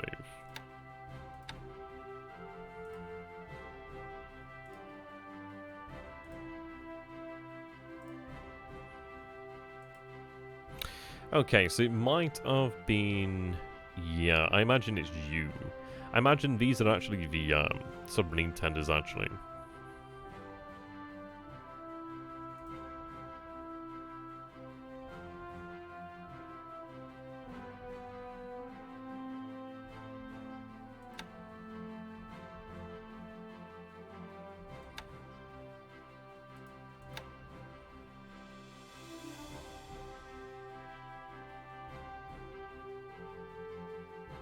You know, I can't remember when I did that. Must have forgotten about it.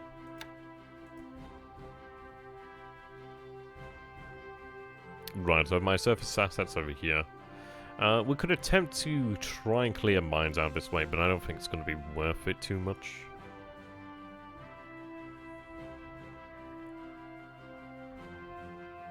Right, these submarines are undetected at the moment, which is interesting, man.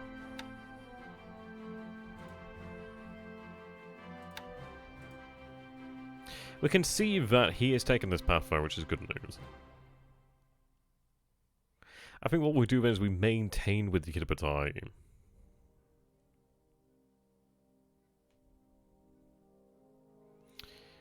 I don't know about splitting them at the moment. I think... I'd rather we weren't detected so early. I think our time for really the surprise has passed. So we'll consider it, really. Yeah, we'll think over it. It's one of these things of, like, he's well aware what's over here. Definitely something to consider. Also, man, you really need to put something over your escape button before we view the turn. Yeah, I know, dude. It's just, I do it, and then it's like, it's a habit. It's one of those things you just don't think about it. I'm so bad for it. Oh dear.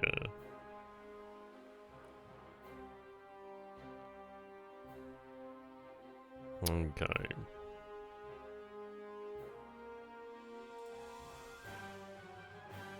So you're heading to Shanghai. I'm going to need that supply there.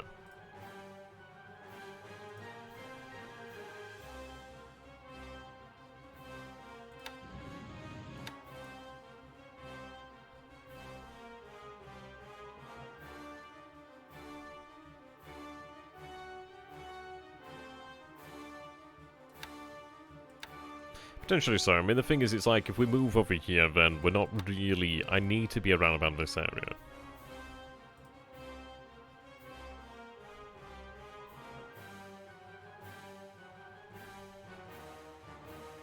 Endurance ain't bad still.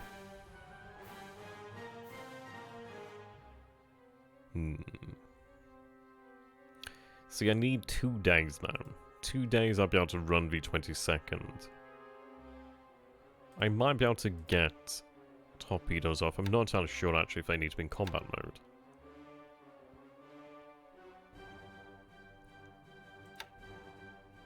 Might be able to get a squadron in here. I'm thinking about moving the A system to zeros. I'm either going to have them sweep Java and Sumatra, or have them actually move over here to the north. I do need reconnaissance over the north, really. Yeah, so we have the large squadron of KI-43s over here.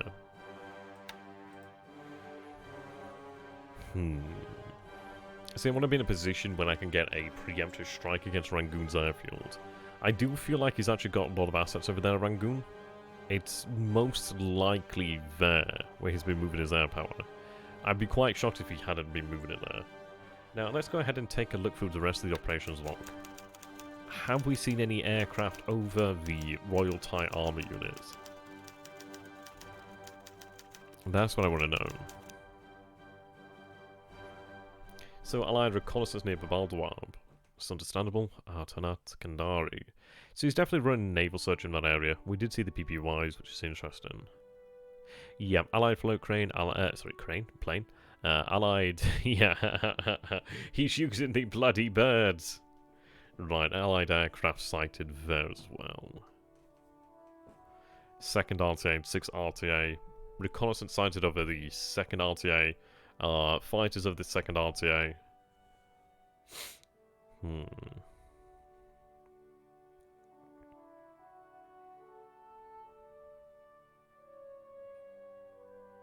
Yeah, I know, right?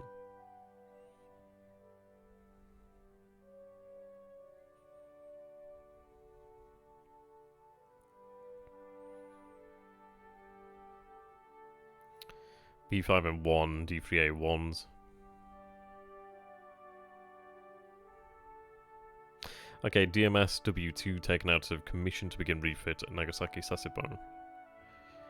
Begin refit in shipyards Yokohama, Yokosuka.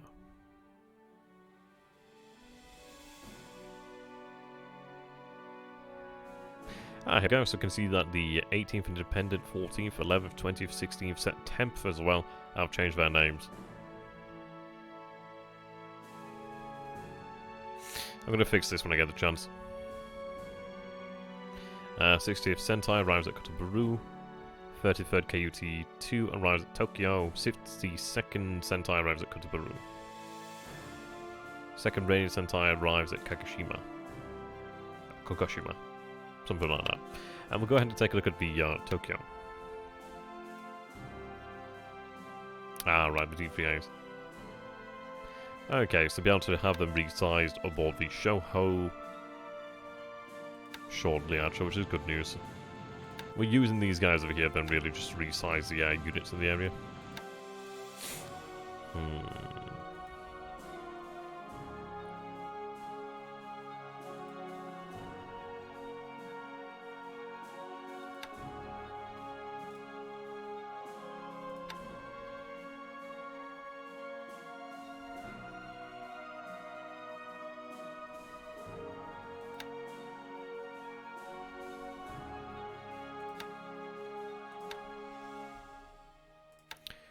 Right, I'm gonna move the actual China area headquarters to Wuchang.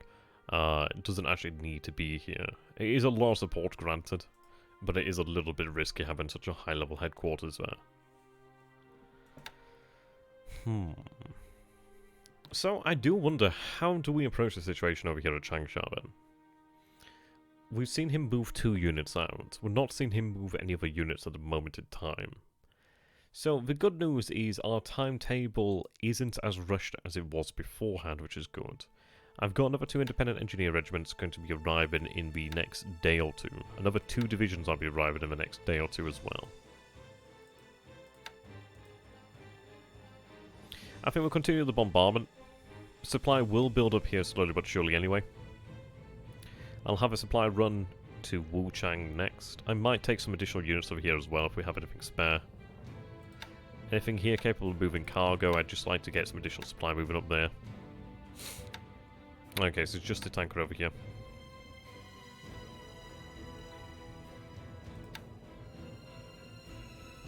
No good.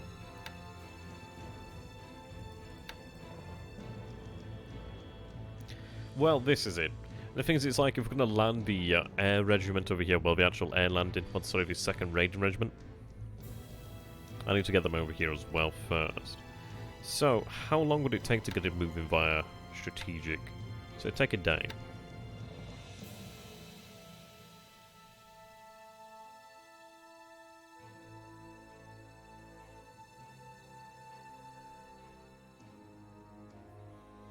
I could potentially have it moved over here to Luchao.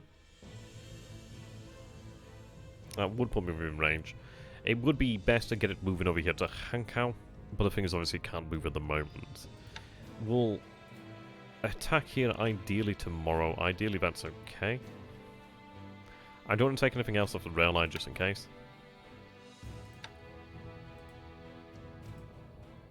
Right. See, the 104th Division's moving over here just south of Hengyang.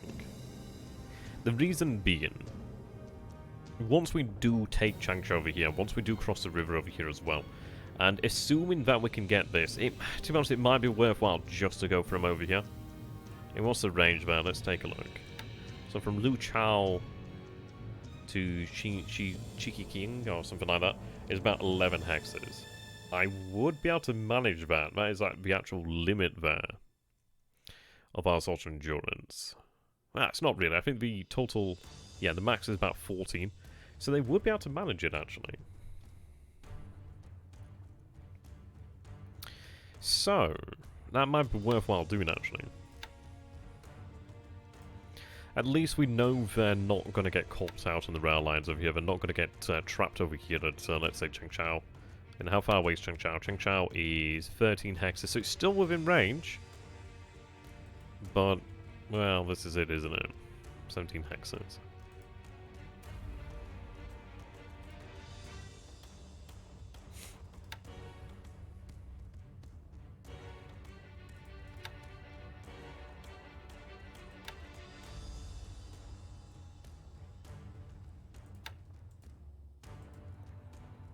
So I'd like to get the 20th Independent Engineer Regiment out of here, considering it's already part of the Southern Army. So what I'm going to do is actually get some units to transfer that over soon, ASAP really. I mean, they're all attached to Southern Army, which is good news.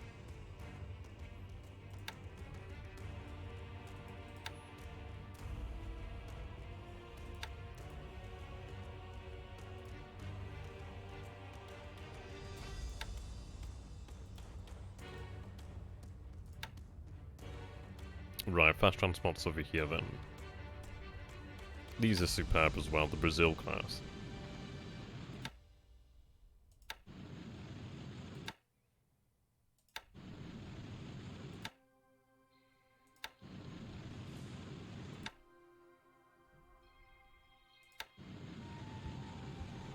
Capacity 1700. Right, what I'll do then is I'll grab 2 smaller ships. Can these guys be upgraded? No, they can't. Yeah, these guys are fantastic.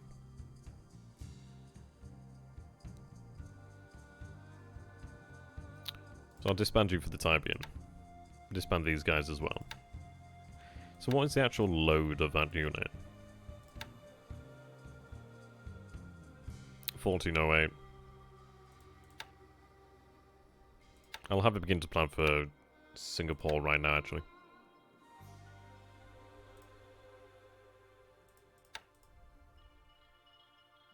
See, I have another one over here that I'd like to get moving out. That's attached to 23rd Army, however.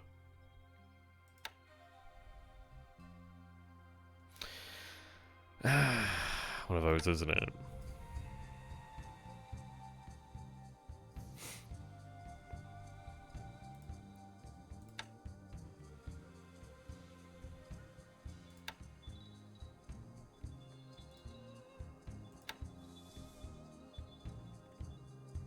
Okay, the aviation tenders have arrived over here then, that's excellent news.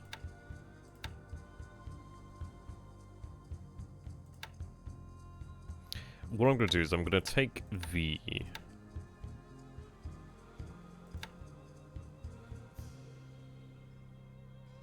give them the Kasagi,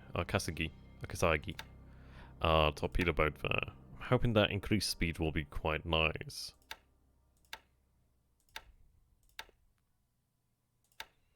Right.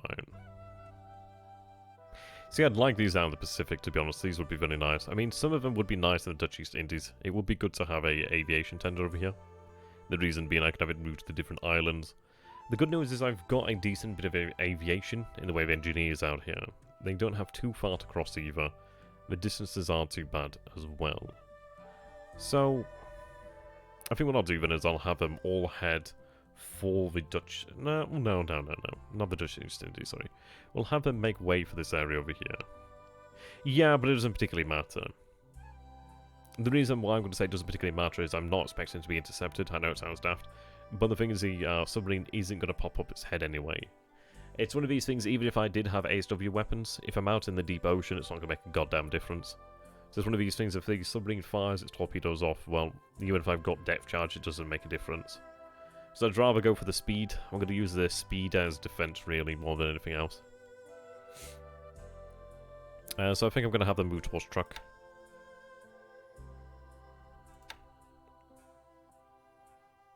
Yeah. The thing is, they're going to move in an unusual path this turn. Obviously, as they move down here for the Philippine Sea. Should be an unusual path. Okay.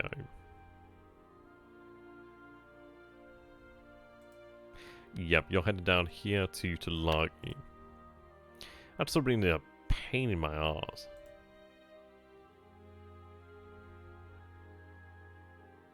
Honestly, just amazed it's still there.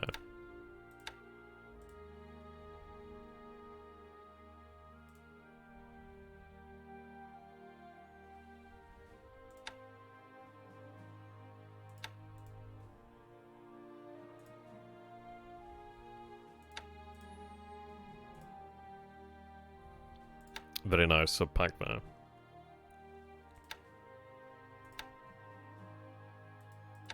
Doesn't look very direct, does it?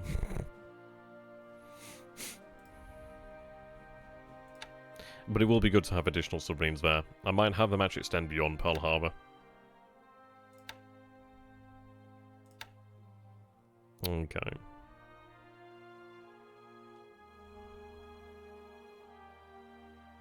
So, we detect an AV.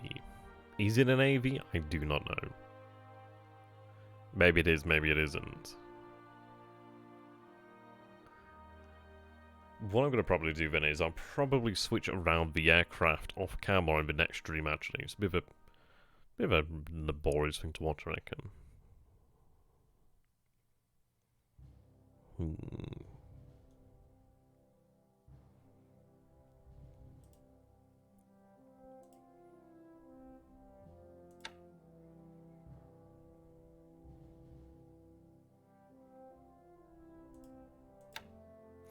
I suppose the major question over here at Numair is, do we attack? The fatigue isn't so bad. Disruption is not bad.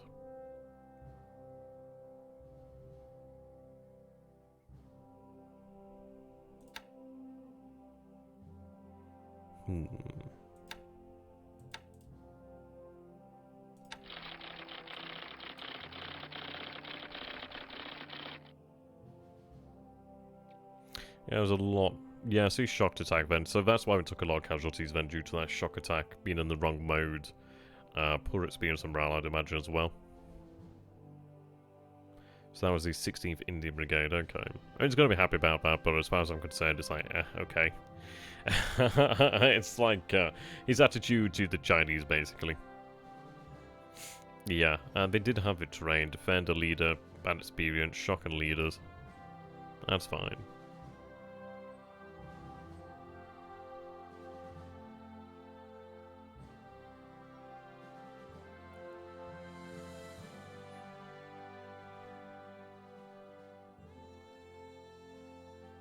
Amazingly, he still has supply, and that's something I find incredible. The adjusted defense, that's the thing that really grinds me down.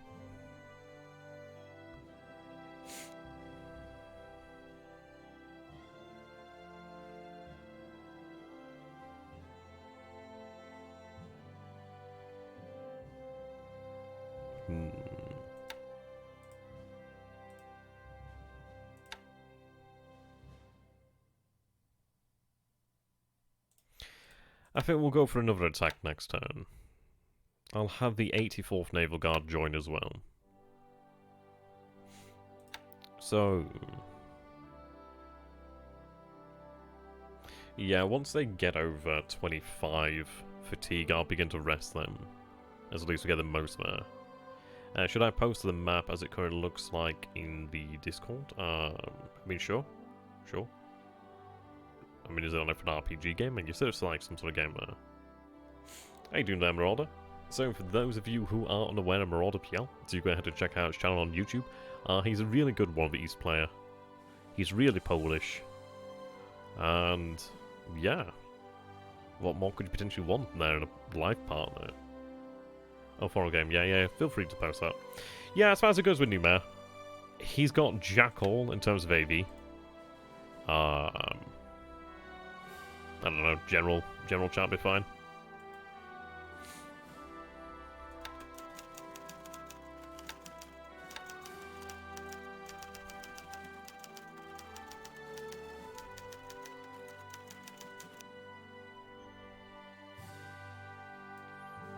Yeah.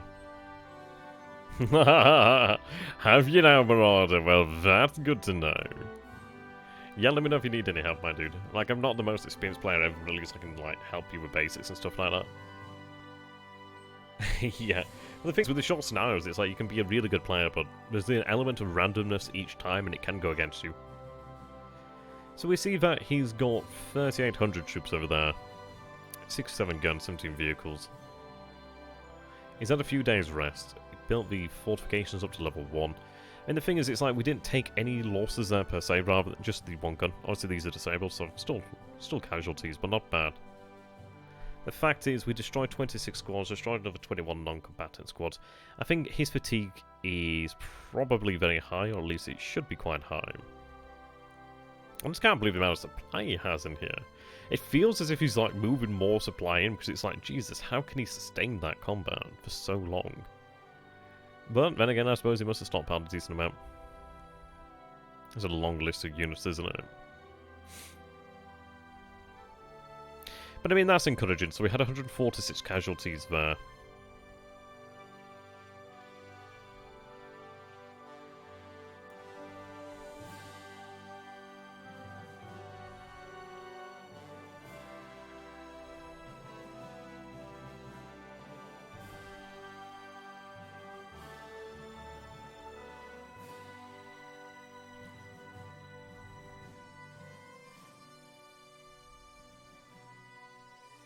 So what was it, like 160 casualties, another 116 casualties there.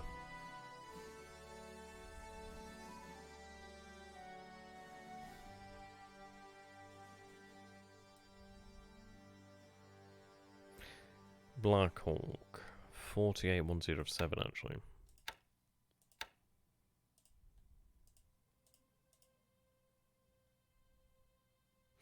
Ah, so that's Black Hawk, okay. Right, that's good to know about then. Probably just loaded a ton of troops onto the nearest cargo ships, easy to send an excess amount of supply in a hurry. Yep, know about that one, my dude. I know about that one really well.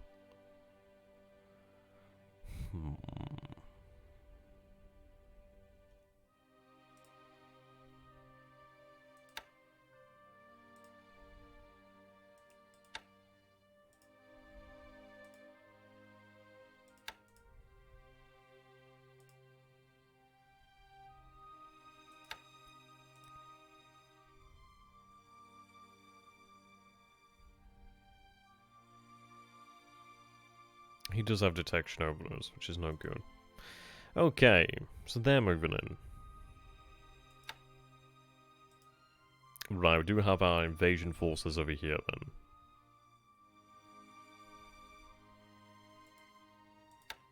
So let's take a look. How would they actually arrive at Ambon?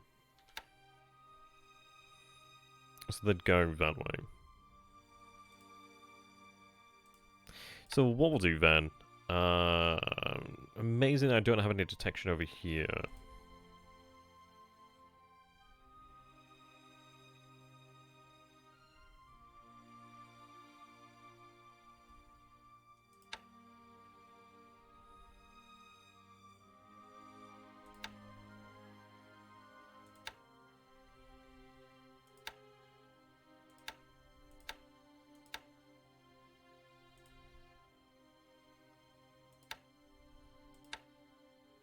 Okay.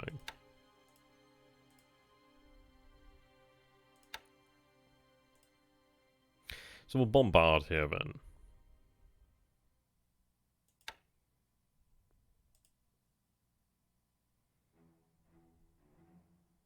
Now the thing what I could potentially do here then is, well, it's going to be for a hell of a bombardment.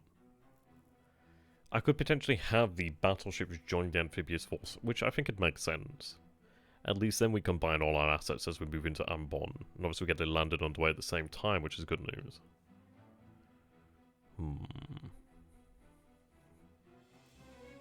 I think that's probably the best thing to do. So we're going to have you set to go into the actual base there. You're carrying there now. Yep, so you've got 1,479 men there. You could do with some additional supply, that's for damn sure, but we can get some supply in there shortly. Right, let's move you into Ambon.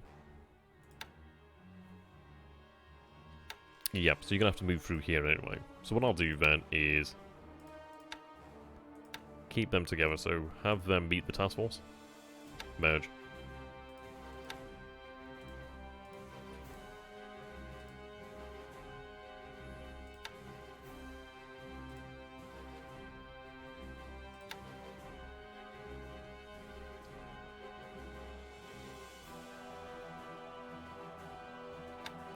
They should slow down to allow them to meet.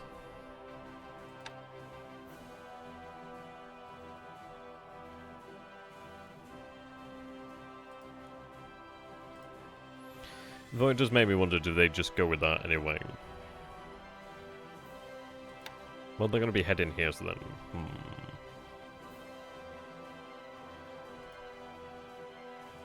Yeah, far away there, pirate. Sure, man. Oh, dear.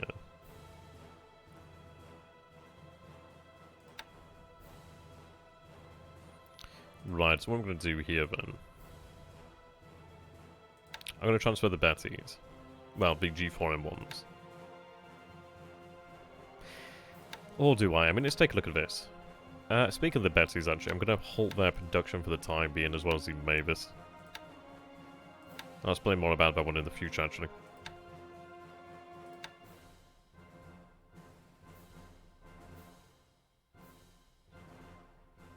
Right, stop producing for the time being. The reason is, these engines that they actually do use, I need for the Jakes. I need more Jakes with reconnaissance aircraft, so I can actually overhaul all the aircraft in the Empire. So anything that's using like a reconnaissance plane will be using like a Jake. We know how useful they are, so it is definitely worth doing. So we'll get that done. Get that done. And then we'll be good from there. A few other tweaks we need to do over here as well. I might halt the production of the Oscars. So then at least no further production does take place. So I'm going to halt it for the time being. I may decide to change my mind afterwards, but I'm going to hold it for the time being at that point there. The A6M2s, I'm going to probably increase yet further potential. Well, actually, no, I overexpanded here. So I'm going to allow that to increase to 120 aircraft per month. It's a shame that I can't get that supply back.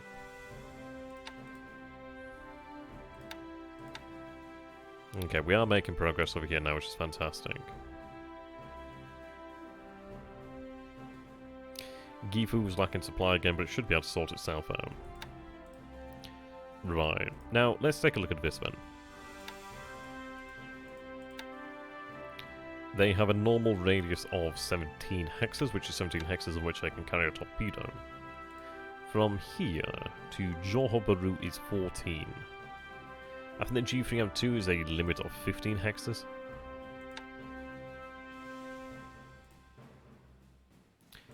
Though, to be honest, what I might do here then is actually have the Zeros remain in position for the time being.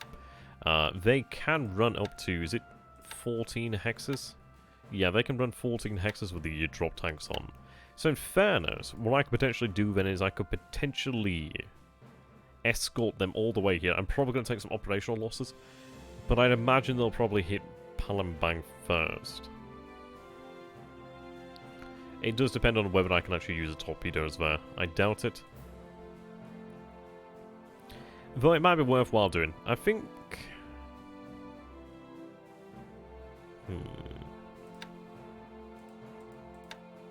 Yeah, 15, so you still have the range, okay. We do have 68 of these bad boys in the pool here. What I'm going to do then is I'm going to transfer them to Johor Baroon. Apparently they can still use the torpedoes. I mean, if they can use the torpedoes, I'll be super happy. Right, a little bit over now, it seems.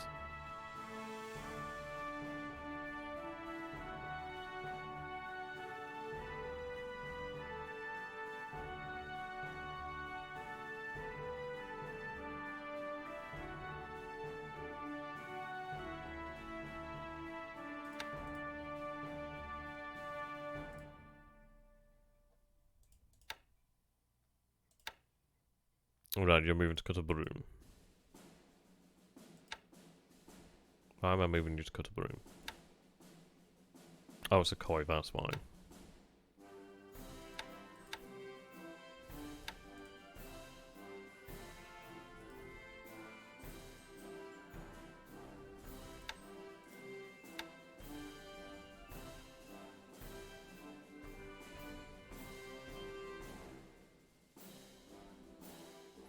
Okay, what I'm going to do here, then... They could march overland, but I could just use them, yeah. Okay, so what I'm going to do is actually get the Yokosuka 3rd SLF moving. The thing is, sure, I could potentially use them in airborne operations over Malaya. But what I'm feeling is if we actually do have the ability here to see some bases in China, it might be worthwhile attempting to do so more, well, more so really. I mean, the dream, the absolute dream, would be if Tuyun was unoccupied, or if any of those bases were unoccupied. Holy shit. That would just... Honestly, it'd be the most incredible thing. Because you'd see... you'd almost see the Chinese front just collapse overnight. We'd have to cut this road off as well, but the thing is, if we were able to take these two bases here and cut this road,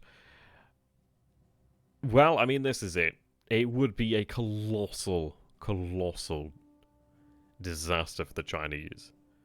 I mean, for that supply not to get out there, just even for a little time being, I mean, that would leave them in a massive deficit. Especially for the combat's ongoing as well, that'd be really very harsh on him. It would be a massive boon for us. Just crazy. Hanoi, it looks like it just needs a garrison. I'm going to get a garrison unit over there to Hanoi in the future. The garrison unit is the 21st Independent Mixed Brigade. Once I take Nanning, I'm going to have that head back or have another unit head over here. What I'd like to do is potentially have one of these units actually march on towards the rail line over here. The issue is it's all wooded, but they might be able to manage it. It'll take a long time, so it's one of those of, is it worth it, is it not? Maybe, maybe not. We'll see about that.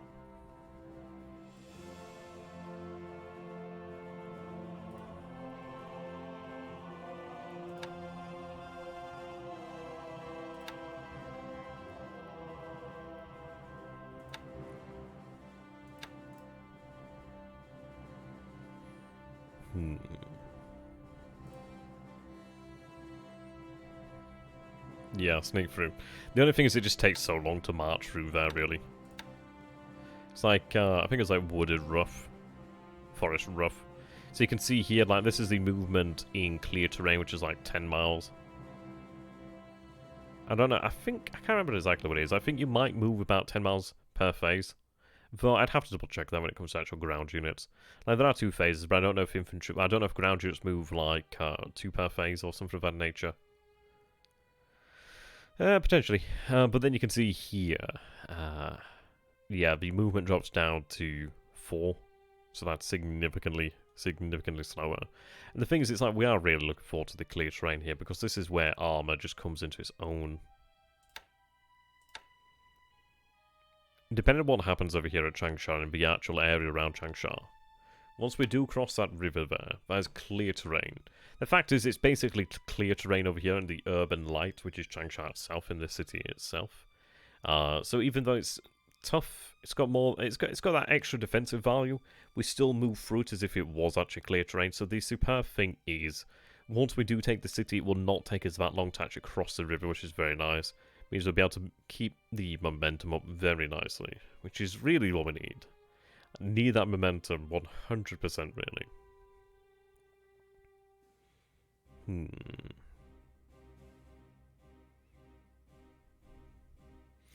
It's a lot to take into consideration here, really. I think, well, I don't know, it's one of these. I'm not aware of any air power in China now. Obviously, there's a little bit of air power. We see the air power over here at Quailin. It's got 9 bombers, 7 auxiliaries. I don't even know if they flew this turn, to be honest.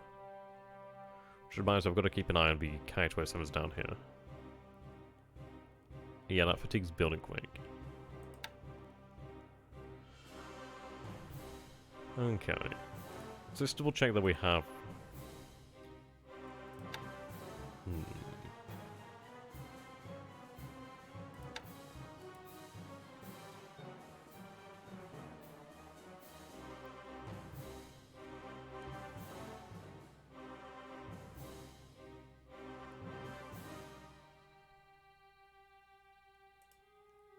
Right time. What I'm going to do then is transfer the 81st.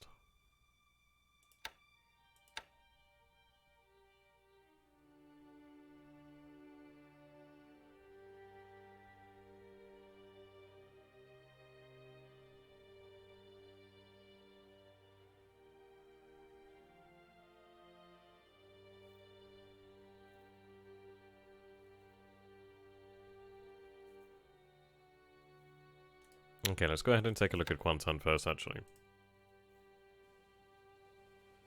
One of the things is, like, I've got some troops walking over here, and I really regret that. The only reason I'm still doing this is because it just takes such a long time. They should arrive in this hex soon enough, but my god, they've been marching for a long time. Worst mistake I made there. Look at all that fatigue. I should just move them by a ship.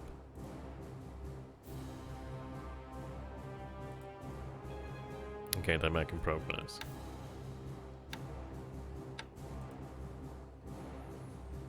What's their actual fatigue? I imagine they've got a decent bit of fatigue. Let's see. Yeah, 11 fatigue, that makes sense. Fatigue obviously does affect the actual progress they make when marching.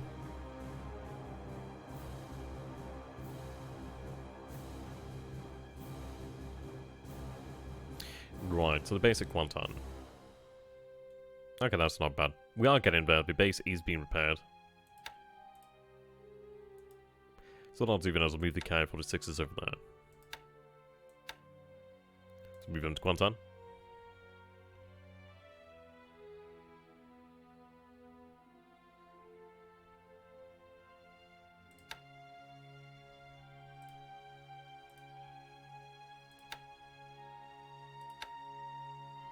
Right, but over here in Johor Bahru.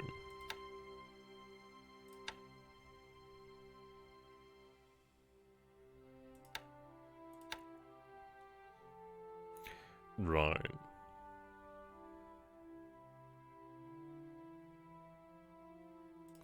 Transfer over there to Tamala.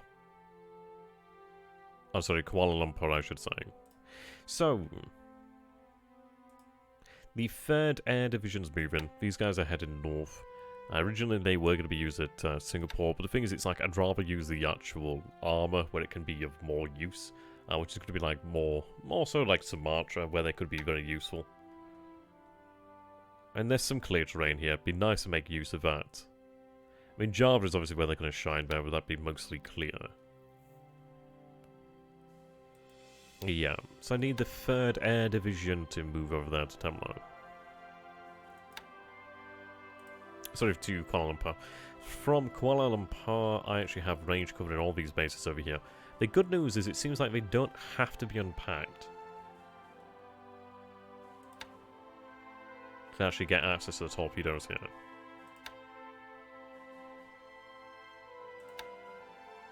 It is indeed showing me yellow.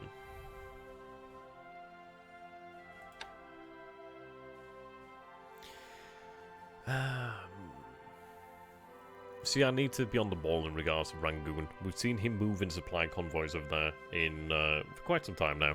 So I think what we need to do then is we need to make a choice then. It's like either we wait for the 3rd Air Division to be in position. I mean, the 3rd Air Position is going to take, I don't know, maybe like a day to get there, maybe 2 days.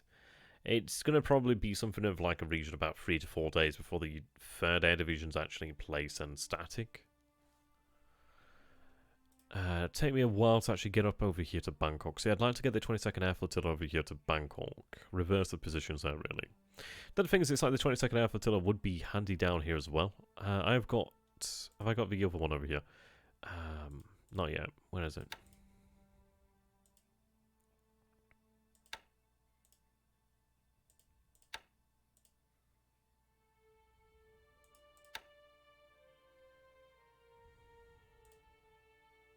Right, here's the 5th, there's the elements of the 65th Brigade. What I might do here is actually combine these forces just to give them additional security, really. Would make sense. But what I'm going to do here then is attach the APDs. And they're carrying about 284 men here.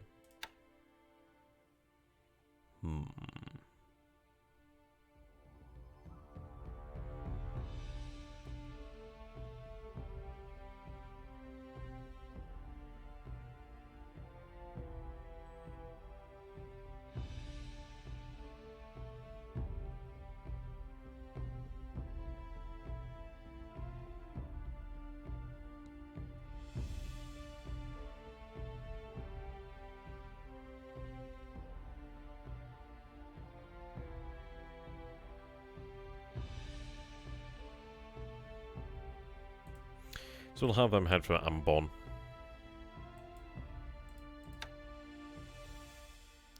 Right, these are the forces over here then. Okay, so they're amphibious.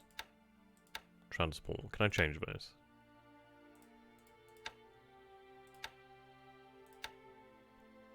Bollocks. Okay, I'll take a destroyer. Even it out a little bit, maybe.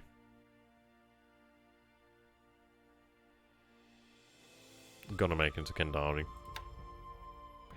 I could maybe move the path. I think I might move the path a little bit further to the south, perhaps.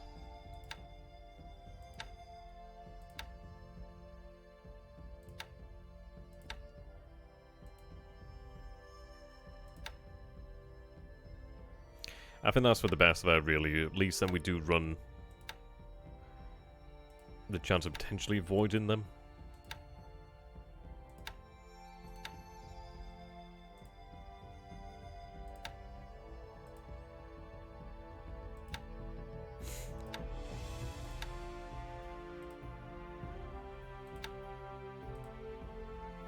Yeah, if I can avoid those submarines, I'll try.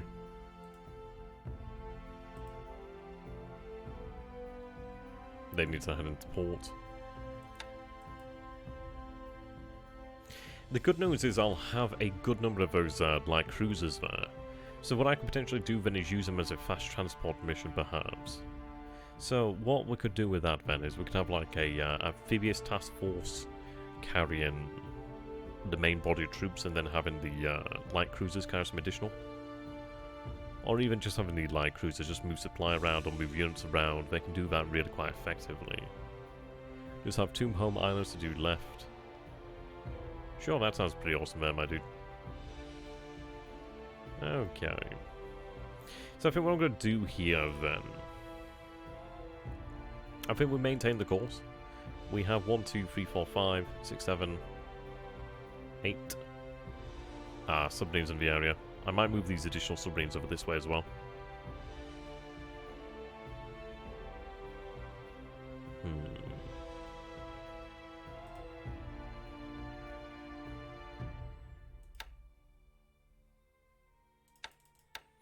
I'll place about 30% of the actual the A6M2s on. Well, then again, I could probably go for less actually and have them 20%. So we'll actually have them run escort. Maximum range. The most likely thing to happen here then is if I do set them on naval attack, is they're going to more than likely attack the aircraft, well, attack the ships over here at Palembang. What range do we have over elsewhere then? 15 hexes.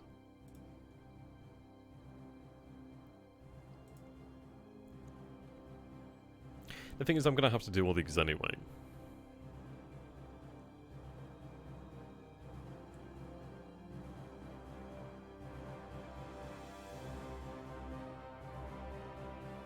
So I'd rather use bombs for the time being.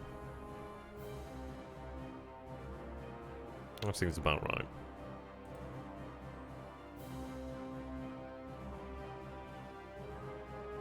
Okay.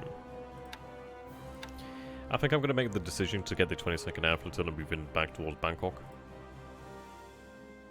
The reason is they've got 966 miles to go. They have to move up the entire peninsula there to Bangkok. So I think the quicker we can do that, the better. Otherwise it delays us massively. But I'll have a decent amount of aviation support in Bangkok, and having the ability to launch torpedoes from Bangkok would be nice as well. Because what I need to do is I need to get the fighters in place. So I could potentially get the fighters in place this turn. Now, I really want you guys just to feel that the Optimus is growing here. I mean, we had one ship hit by a torpedo, but beyond that, pretty good. The pressure is building on him here in the Dutch East Indies. It really is building. So, I can definitely run naval attack over this way, and it might be worthwhile run naval attack with potentially one squadron, and potentially ASW with another squadron. That could be done. Having the ASW over there would be very nice. I mean, what I could do then is actually step up the amount of naval attack if needs be. But we saw that the K-43s were active and effective, which is good. That's very good to see. So they are doing their job. The number of bases that he can actually operate his aircraft from is being diminished over here as well. We saw the aircraft come from over this way, which is interesting. Right, now the question is, do I have the ability to run... Still not available over here, which is a bloody shame. I need more supply here, so I'm going to have to get that supply in. Right, these guys, they're docked now, so they can unload about 400 tons of supply. See, having a light cruiser or something like that would be very handy for those. How much can you carry? It's only about 400 tons of supply there, really. Which is not a lot. But the thing is, I can at least do that. Then, time it is allowed. So, dock up.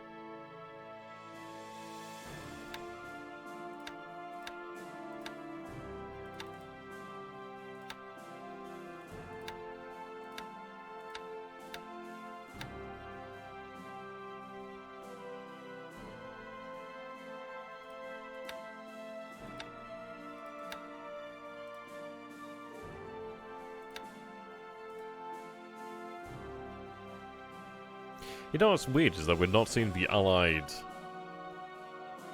surface asset over there actually now. So yeah, that must have been some sort of visual bug then, because it would have been very bizarre had they actually been there. Very bizarre. And do you know if there are still Allied aircraft in Singapore? You haven't killed any of the bombers as far as I can remember. There's no aircraft in Singapore anymore. Our detection isn't as great as it was, but they're no longer there. We're aware of some aircraft over here to Bang. This is why I really want to get the 22nd Air Flotilla moving over here to Bangkok ASAP, really. And the beauty is I can even have it move all the way over here to Chiang Mai. Should be really nice. As to whether I build up the airfield over there, maybe. It could be potentially done. The good news is I can move the amount of aviation engineers up and down the actual rails. I don't think I need... I think I just need a level 1 airfield to be able to use torpedoes, really. Level 1 airfield, headquarters, and just the supply. I think we just need that. Now, let's see.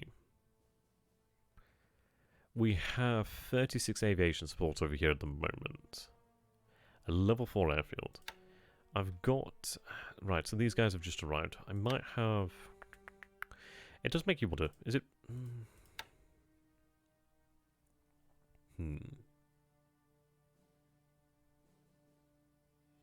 Well, we saw an aircraft over here. We definitely saw aircraft over here over the southern end of Java. And that's something to bear in mind as well. Just having these guys protected. See, drop tanks are available here as well. God damn. I need that supply. It is getting in here, but it's taking its sweet bloody time.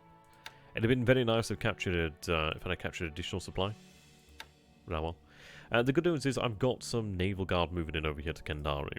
So what I can do is have a detachment of Naval Guard here and over here. We saw the P-39s. This is when we had some of our aircraft shot down. They weren't carrier aircraft, they were land-based aircraft. But P-39s... I think there's some demons or something like that. I can't remember exactly what it was. You could watch the rewatch the last episode's like replay. Well, last turn's replay. Be able to find that one out.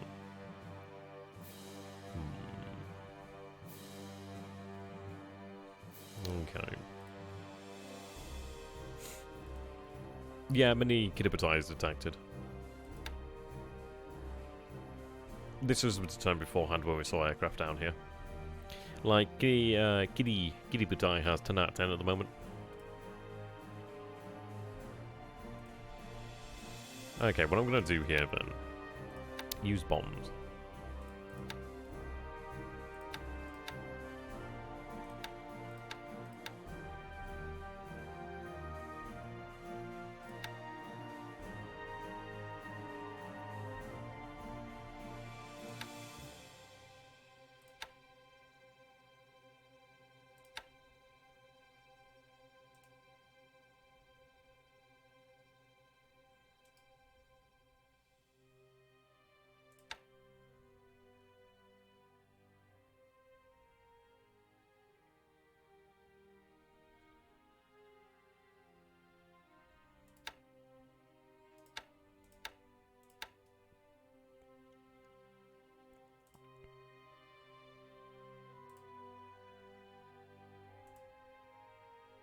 I'm going to tell them to move 15 hexes. The reason... Well, then again, I don't have big targets in Batavia. In fact, what I'm going to do is actually limit them to 14 hexes. The reason being, then that's the actual maximum range which the A6720s can actually aid them. Which is... still range here. That's still the range I need. But at least I can be assured that there should be a... well, there should be an escort going out with them. But what I wanted to do here then is actually clear out these ships over there at Palembang. Yeah, Kiddipatai east and to the west. Not quite decided upon the actual route which she'll take at the moment. Potentially most direct, we'll see about that. So we know that this is the Black Hawk. It's a shame it's not an AV, it would be nice if it was an AV.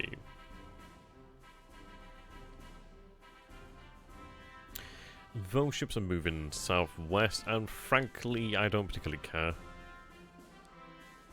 I would rather not use my sorters against it, which is irritating because it's just absorbing all my sorters at the moment.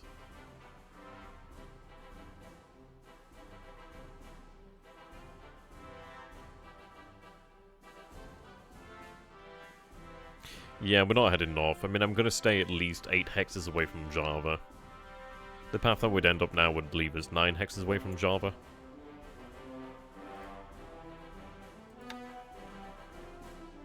Which is basically like that, so we'll be on about 8 hexes. Yeah, it's about 8 hexes from the nearest airbase, which is fine. He doesn't have an airfield over here at Christmas Island, but he could potentially have a naval search perhaps.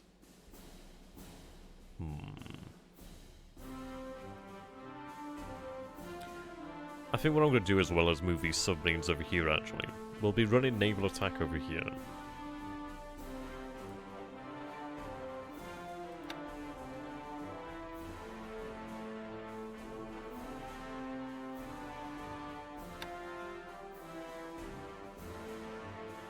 No, it doesn't have an airfield. 0 out of 3. He could potentially have float planes there, but he has no airfield. The thing is, he probably has naval... He'll have light patrol boats around here somewhere. Well, flying boats around here somewhere. So he probably knows where we'll be. But that doesn't matter. I mean, he'll know where we are from obviously us attacking his ships. But the thing is, it's like... We want to make the most economic use of our fuel here. Yeah, pretty much. I mean, the thing is, it's like, I could potentially run naval bombers. I should have the potential to have naval bombers over here next turn. These ships over here at Palembang are getting in the way, though, unfortunately. It's just Christmas Island, it's no threat.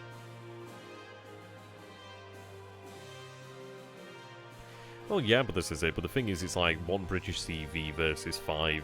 I mean, albeit, like, what, 3 CVLs? Sorry, 4 carriers. That's so I could show how I was here already. Yeah, it's still 1 versus 4. It's not good odds, you know. How long of a way is it from Perth to Perth from Java?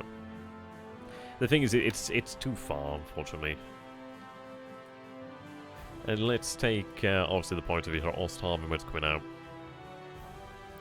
That's 51 hexes. From here to Perth is 33 hexes. Well, the thing is to bear in mind here is, like, he had Hermes and he retreated with Hermes. Hermes is worth jack all. Like, she's the carrier, sure. But the thing is, she's worth jack all. So the thing is, if he's going to bring the new, I think, would it be the Indomitable or Implacable? I can't remember which carrier it is that arrives in the area. So the thing is, it's like, would he be willing to bring 1 actually decent carrier into battle when he knows he would lose?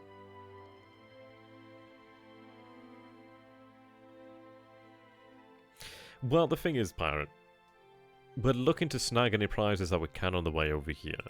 But what I want to do is try and bottle up the forces that are in here so I do have more time.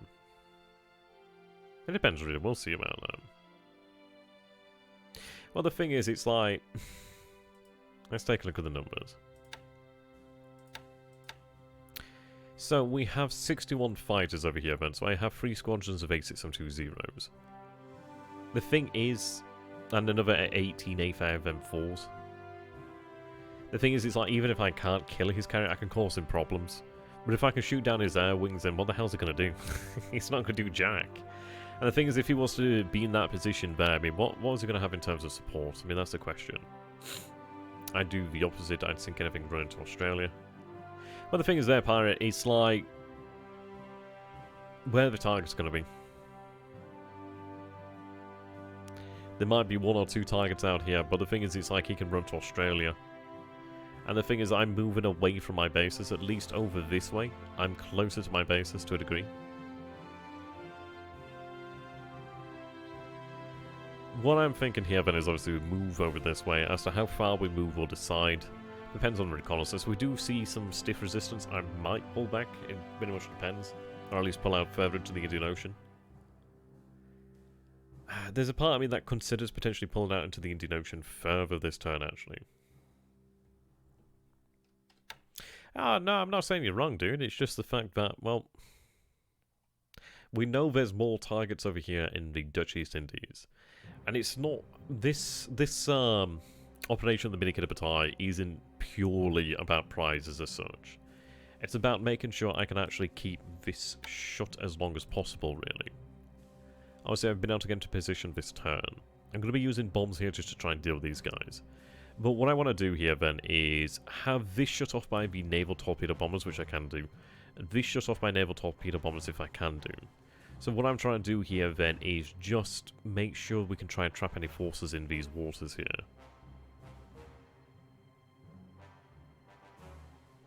Considering the bait fleet you attacked, he knows where you are. If you went further west or north, you might find something. Well, this is it. Most likely there will be some sort of resistance. We know that there's a light cruiser in this area. Like, Christmas Island is no threat. The reason is, well, why would he use Christmas Island? He's got all these bases over here. Most likely. But we do still see him moving ships over here, which is really amazing. Because the thing is, it's like, well, why is he still doing that? I think he anticipated a different move. But I think what I might consider doing then is potentially heading further out into the Indian Ocean to drop the detection if possible. That, and if there's anything in the area, at least it'll keep them somewhat guessing. We'll see about that. There's a lot of thought that is involved in this one. But it could be a case of going like this, going like this, going like this. But the thing is, like, we are losing then detection over anything in this area. But this is the shipping lane here, so I don't think I'm too concerned about that.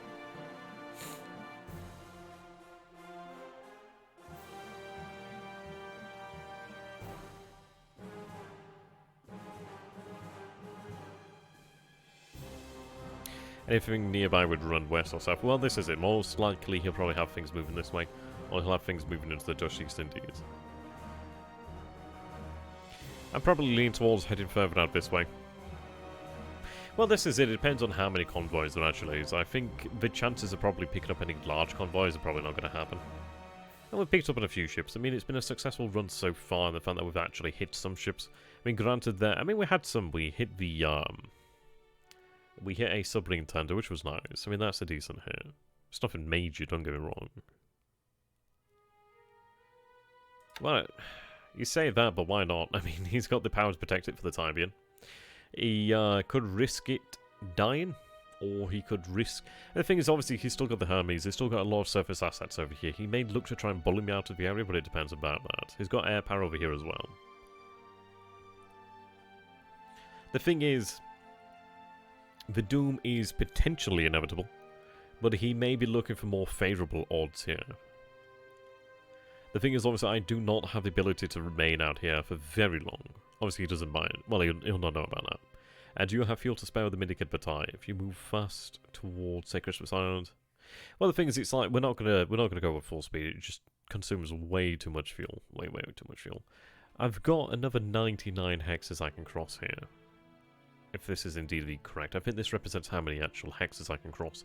So we're moving this way, probably another day over here, and then I'll probably have to begin heading back. The good news is we'll land over here to Kopang next turn, so at least I do have a base to fall back to that is actually on the Indian Ocean. So obviously I could fall back in here, and then ideally Kandari, well obviously Kandari, and Bon is then open. The good news is I'll be able to run naval attack over here now. Well, this is it, potentially so.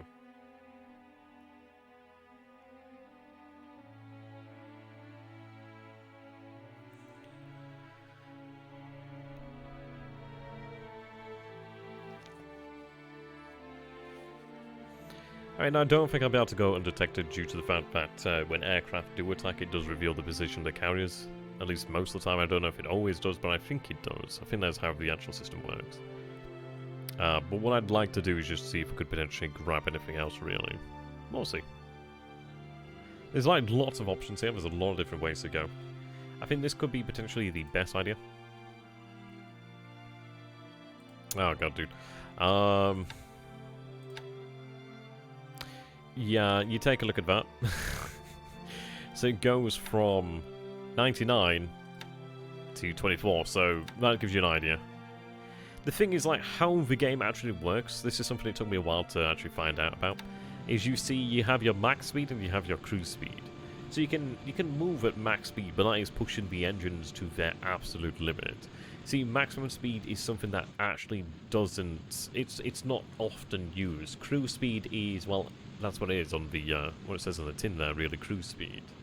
It's only actually in combat. When you have reaction on, you move at full speed, obviously when they do react to something. And I think during combat as well as when they move at full speed. But you can imagine that full speed is really like combat speed, I suppose. That's probably the best way to describe it. Whereas cruise speed is the most economic, I suppose, speed at which the, at which the actual ships move. I suppose that's the way to look at it.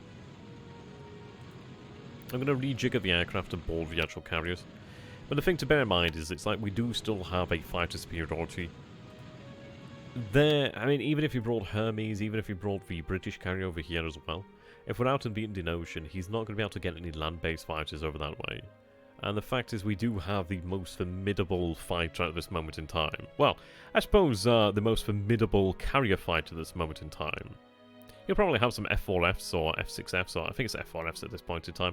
He'll probably have some of those around at this point in time. I think he probably does begin the game with some of them. But the thing is, it's like having the pilots and having them in position. He'll not have them in position at the moment in time. Well, as we actually do, which is very nice. Right.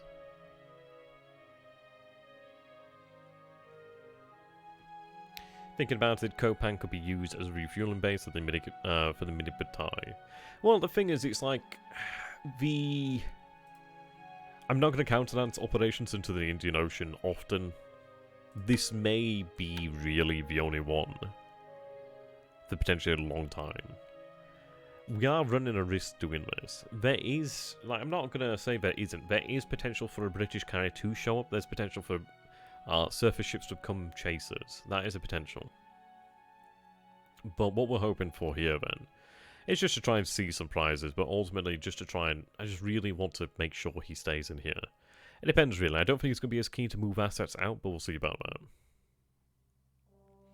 Yeah, but the thing is, it's like...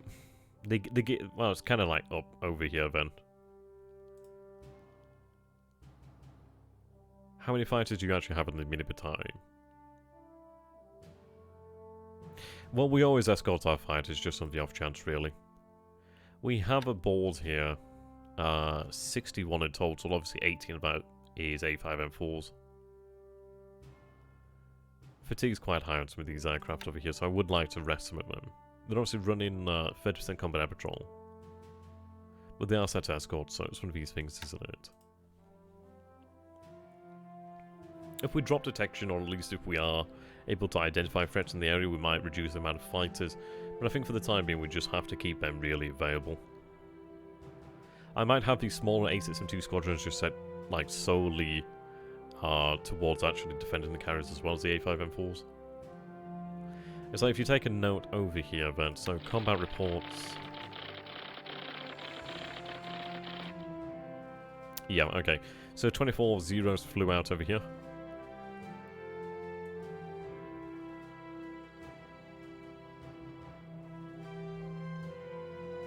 And then another 24 Zeros flew out over here as well. The good news is we managed to destroy a lot of ships there. I don't know if that was... He might have had those task forces actually come by, because usually if you hit a task force... Well, then again, no, it doesn't always actually show you that, does it? So never mind. I was going to say it should usually show you how many ships are in it, but it doesn't. And I find that really interesting that he's moving out all of those little ships. I mean, he might be trying to save them, but the thing is, it's like, they can be useful. They can get in the way, really.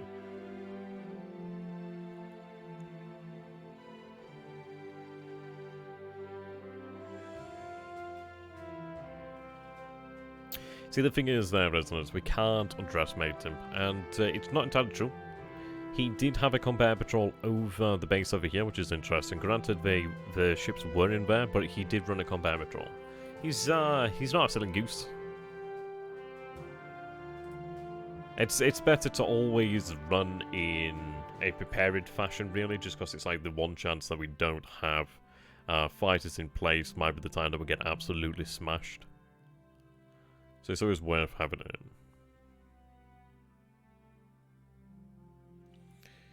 Okay. So what we're going to do here then... Shame that these guys can't run. I mean, I could potentially have them run within 6 hexes, but it's not that much. Oh, Resonance. Oh, Resonance. The thing is, if we identify a threat, we're prepared for it either way, really. Like, we never have that many fighters actually fly out. Obviously, we'll reduce the amount of fighters flying out in the turn to come. But we need to escort our fighters, because you've got to remember as well. Like, let's assume that there is a enemy carrier. If our bombers are going out there with a minimal combat air patrol, with a minimal escort, there's a good chance that they get chewed up. And the thing is, if they get chewed up, then I can't strike. So I might be able to chew up his actual wing as well, but the thing is, it's like, if I don't have the ability to actually inflict damage, then there's nothing to be gained by.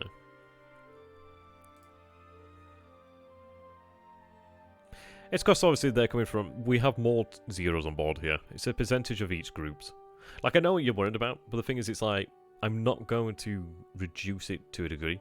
What I'm going to do is obviously have the 2 smaller Zero squadrons. I'm going to try to rest them to a degree, but have them more concerned about the safety of the actual carrier itself. Well, see,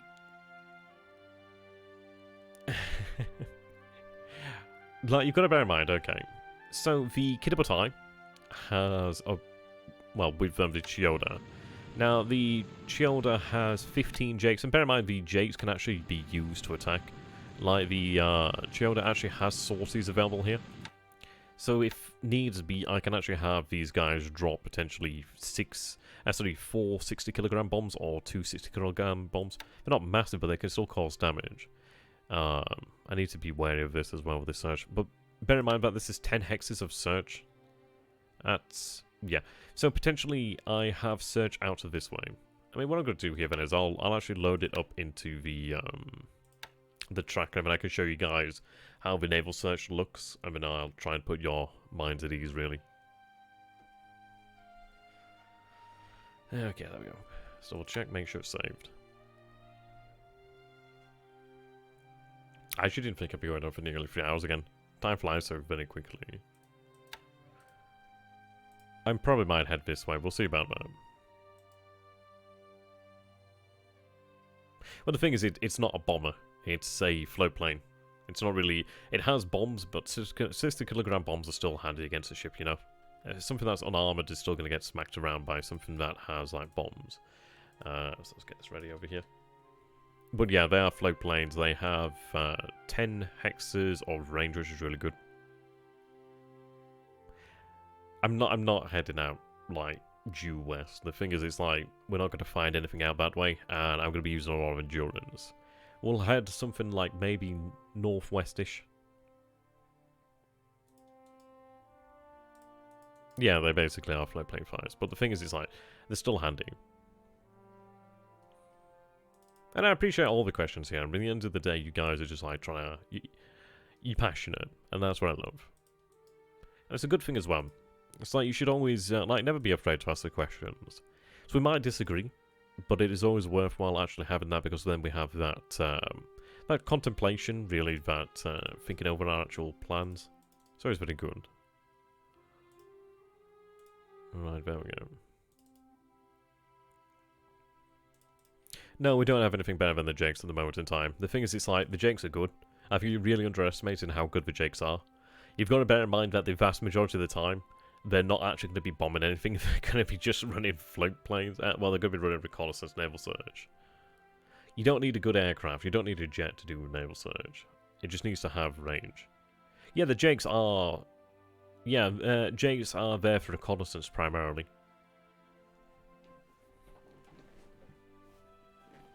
That's why they're superb. They're not bombers, per se. They can bomb. They do have the ability to carry bombs. But they're not really used in that fashion. Though we could do. Well, I like the map there, Pirate. That was pretty cool.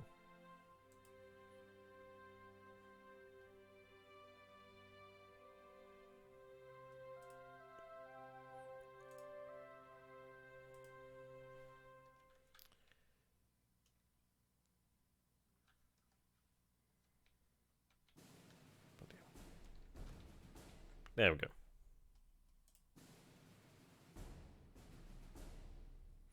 So, current turn. That's good. I'm finally glad that's done. I need to get those assets moving out there, really.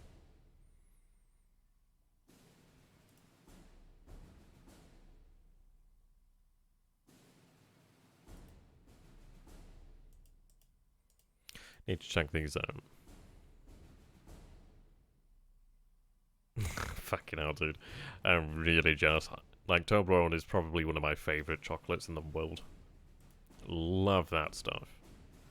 Okay, let's go ahead and take a look at the map, then.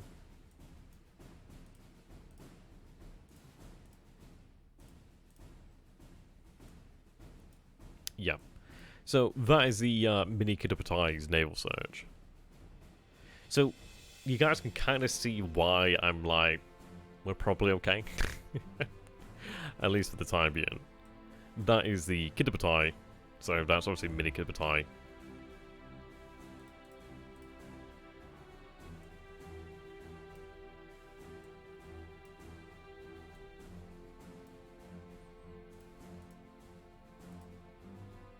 Yeah, so that's what it's looking like at the moment.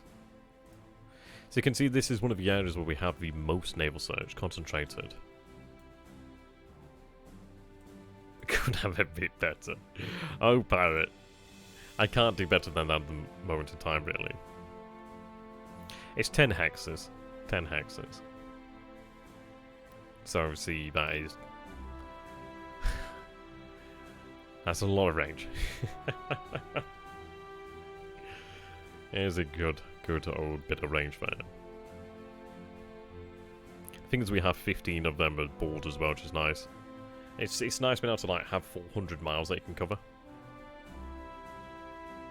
They don't have drop tanks, they just have that range.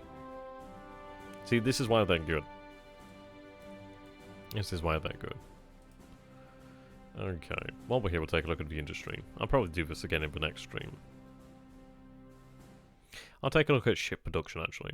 The thing is with these, it's like, you can look at it, but sometimes you just look at the same thing. Check on the resources, actually, though. So we had a uptick last turn of resources. I do need more supply in the home miles, but it is going to take some time to regenerate that. Okay.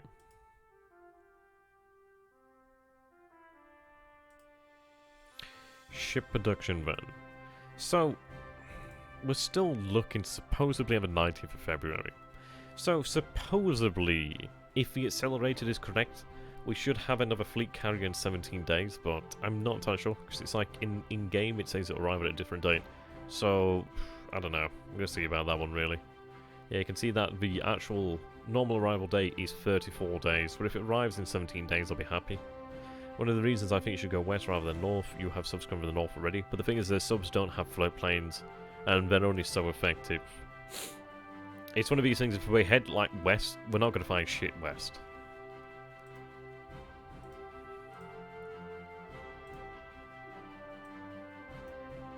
Like, I mean, if we head out here, then I'd be surprised. We're going to be making something of a movement this way, so you're going to imagine that we have like another 10 hexes this way. Yeah, some subs do have float planes, but not these guys over here. Yeah. Oh dear, guys. I'm pretty sure I'm aware that subs have float planes. These submarines don't, though.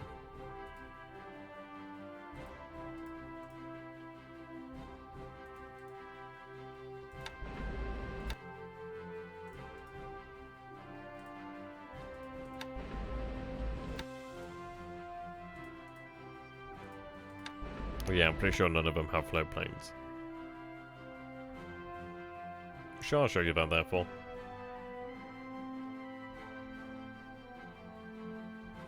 Okay, like,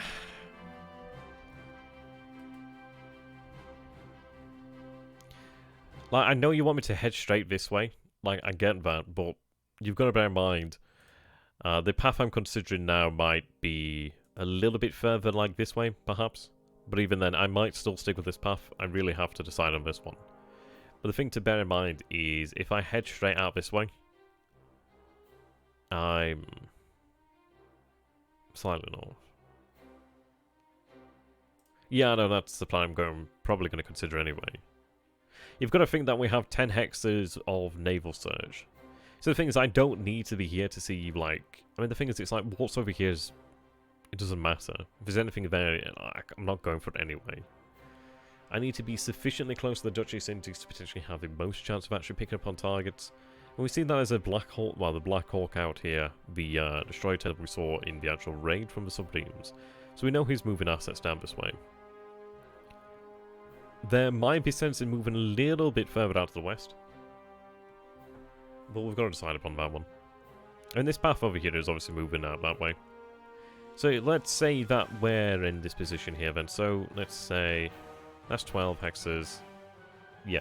So if I was to move this way, we still have detection over this way.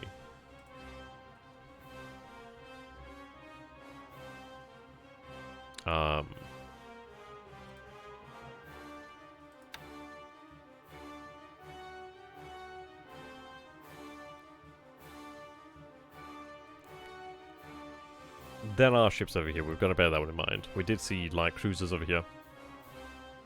I get what your point is, but the thing is, it's like, we know this shipping lane is So this is the actual shipping lane. This is a shipping lane here. The shipping lane isn't out here. Even if you also do that, we'd still have a chance to pick him up there. Yeah. We might go for a compromise path, we might just go straight. I'm not decided as of yet.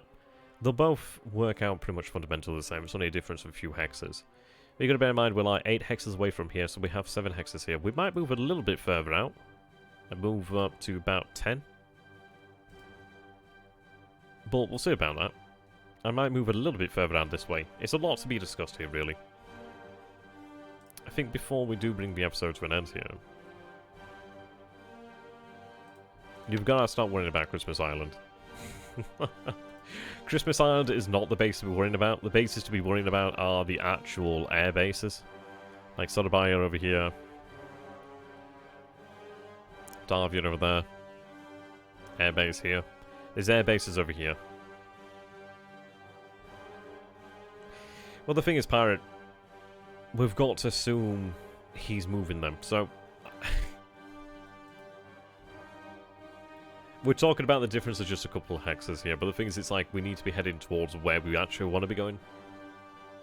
I think we could argue this one all day, but I'm going to say we'll look at this one in the future and we'll decide on a compromise one. At the moment, I'm probably thinking maybe a little bit more like that, but we'll see about that.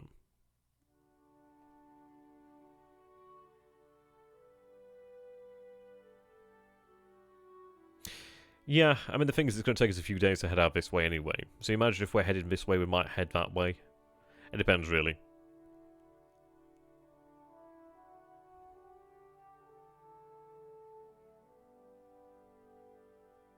Yeah, I mean, this is obviously if he does move north, that's the plan. If he moves them south out this way, that's the plan. But what I want to try and do is pick up anything in this area. The thing is, there could be things out here in the Indian Ocean, but I do not have an infinite amount of endurance. I don't have an infinite amount of fuel. The thing is, it's like if we head this direction for another day, or... And this is the direction I'm thinking about, but the thing is that I need to get here, not over here.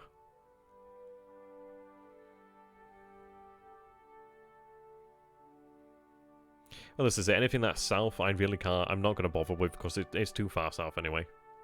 I'm not super keen here at the moment on splitting the Kiddipatai. We might split the Kiddipatai, but the thing is, I would have preferred to have had more torpedo ordnance. But we'll discuss this one in the future. We could spend all day on that one sometimes. We have a little bit more movement than that. We've got a little bit more than that, but it's not too far away from the truth. Right, 17... 16, okay.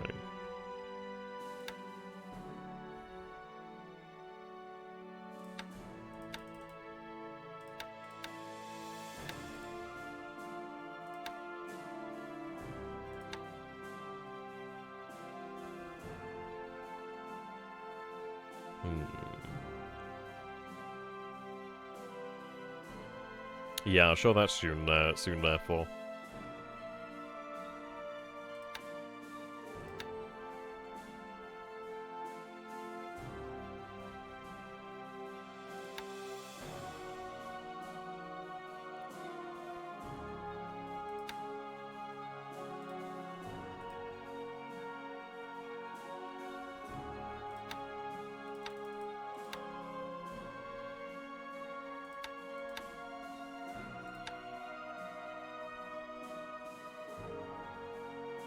Really wish I had those drop tanks.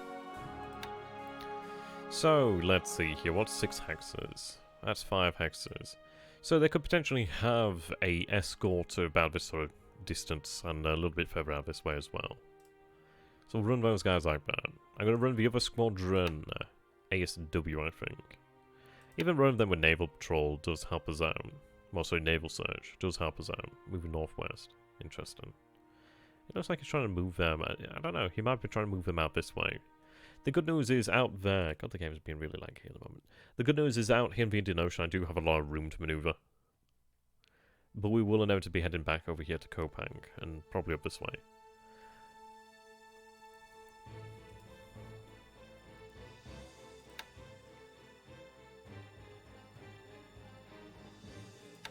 So I'll run these guys on ASW.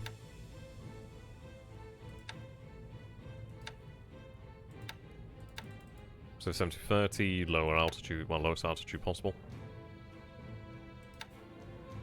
So, what I'm going to try to do then is really just try and hit the subs over here, if I can potentially do that.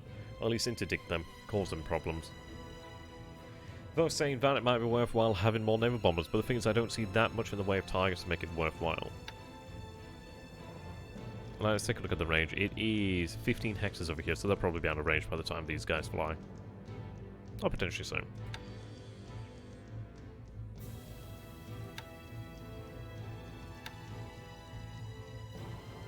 Right, there we go.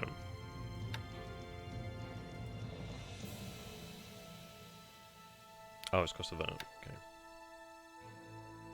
Right, so I'll save it here just again, and then we'll go ahead and take a look at the aircraft and engine production, and then I'll call the stream to an end. Obviously pick it up either tomorrow or at the next available date, really. Let's just take a look.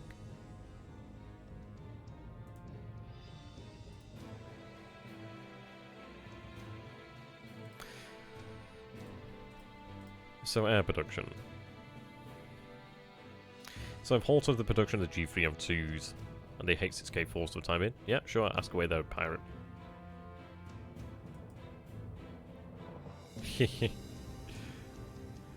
When will you resume the Shinano's construction? Probably never. Maybe some point in the future if we've got access points, but probably never. I wouldn't mind having it, it's just one of these things of like, it's a lot of investment over a long time. She arrives very late in the war. It's one of these things, it's like, nice, yeah, she was having a carrier, but I don't know, it's really hard to say what the future is going to look like at that point. Would one carrier actually make a difference? Yeah, it'd be nice. If she arrived earlier, then sure, but I don't know. We'll consider that. It might be worth having more of those heavy industrial points to actually go to other things. Right, okay.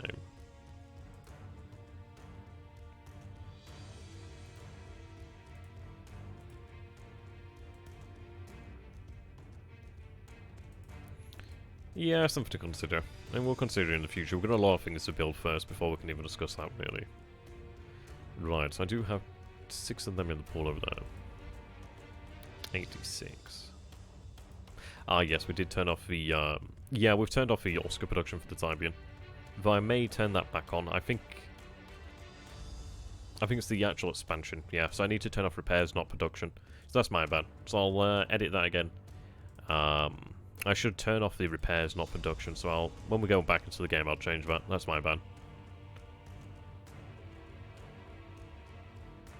Okay.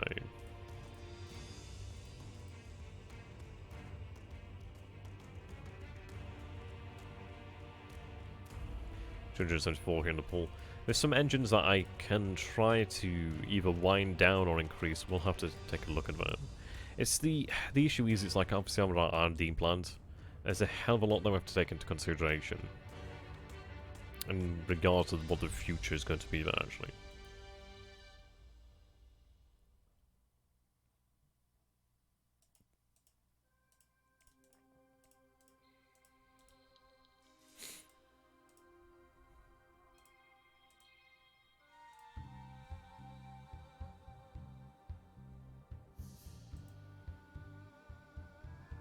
I wish we would make 300 a month.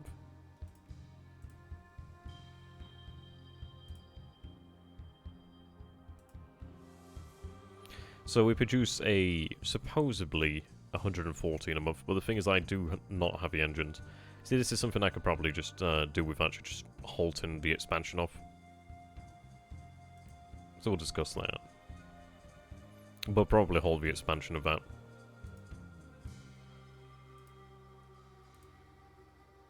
Yeah, there you go. So I'll go ahead and change that actually before I do forget. Right. This is what I meant to do.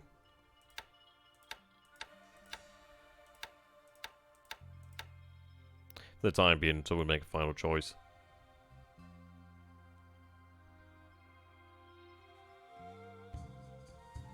There's not much expansion left here, actually. I might as well wait for the last ones to finish off, considering that these guys are done now. I do need more supply in Gifu. Right, the Jenks are up to 40 aircraft a month. I'm looking towards 50 at the moment. D3A1 Val production's increasing. Okay. So I'm looking forward to when the A6M3 is actually unlocked, well, brought forward in terms of development. Once we have the A6M3, I'm going to be then obviously immediately begin working on the A6M5. I don't know if I'd even produce the A6M3. I think it's one of those things of like, I'd probably just concentrate on the A6M5, just go from the 2 to the 5 rather than the 2, 3, and 5. If we take a look, Japanese aircraft.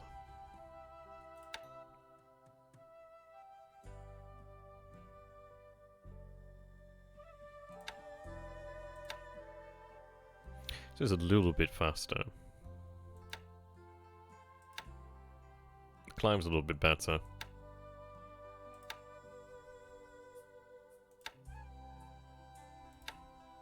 Endurance is less.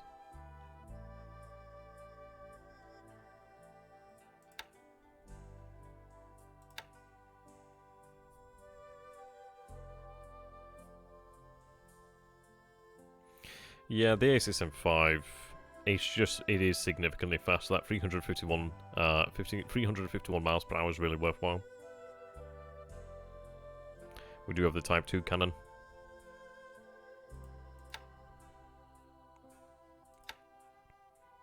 Little bit more accuracy there. Probably just a more effective weapon.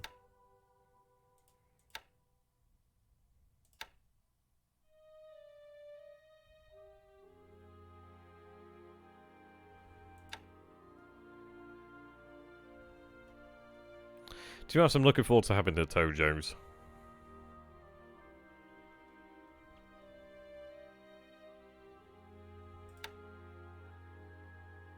So these are the ones that we've got at the moment. Only the ones, well, only 8 of them. I think I'll be producing, it's either the 2A model that I'm probably producing.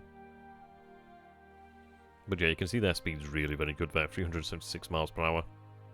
Endurance isn't anything amazing, but the thing is, it's like they still have the ability to get out there.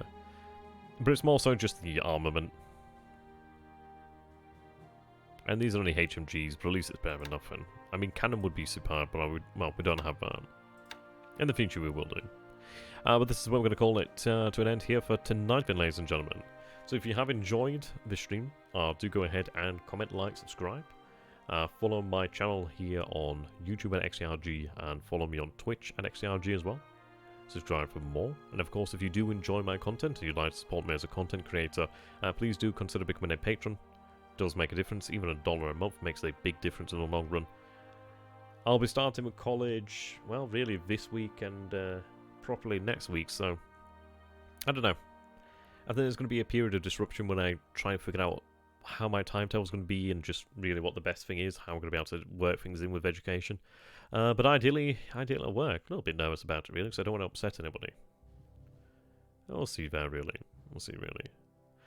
Thank you for the stream, like always. This is the most involvement I've given to any series. Thanks, dude. Well, this is it. I mean, the thing is, Resonance, it's like, this is what I enjoy. I like that these are just really, like, long discussions. It's like, I make choices, but the thing is, it's like we make reasoned choices. We have a bit of a debate, we discuss things. The more discussion, the better, really, because then we see it from different angles. People have different ways to approach things. People have different knowledge. I'm not a superb player. I can play the game, but I'm not a veteran player. Like, there are players who are significantly better than me. And I think the edge that myself and Matt do have here is the fact that we do have you guys out there helping us, because you want to see the series happen. And you want to be involved in it. And it is humbling. And I'm happy that you guys do feel involved.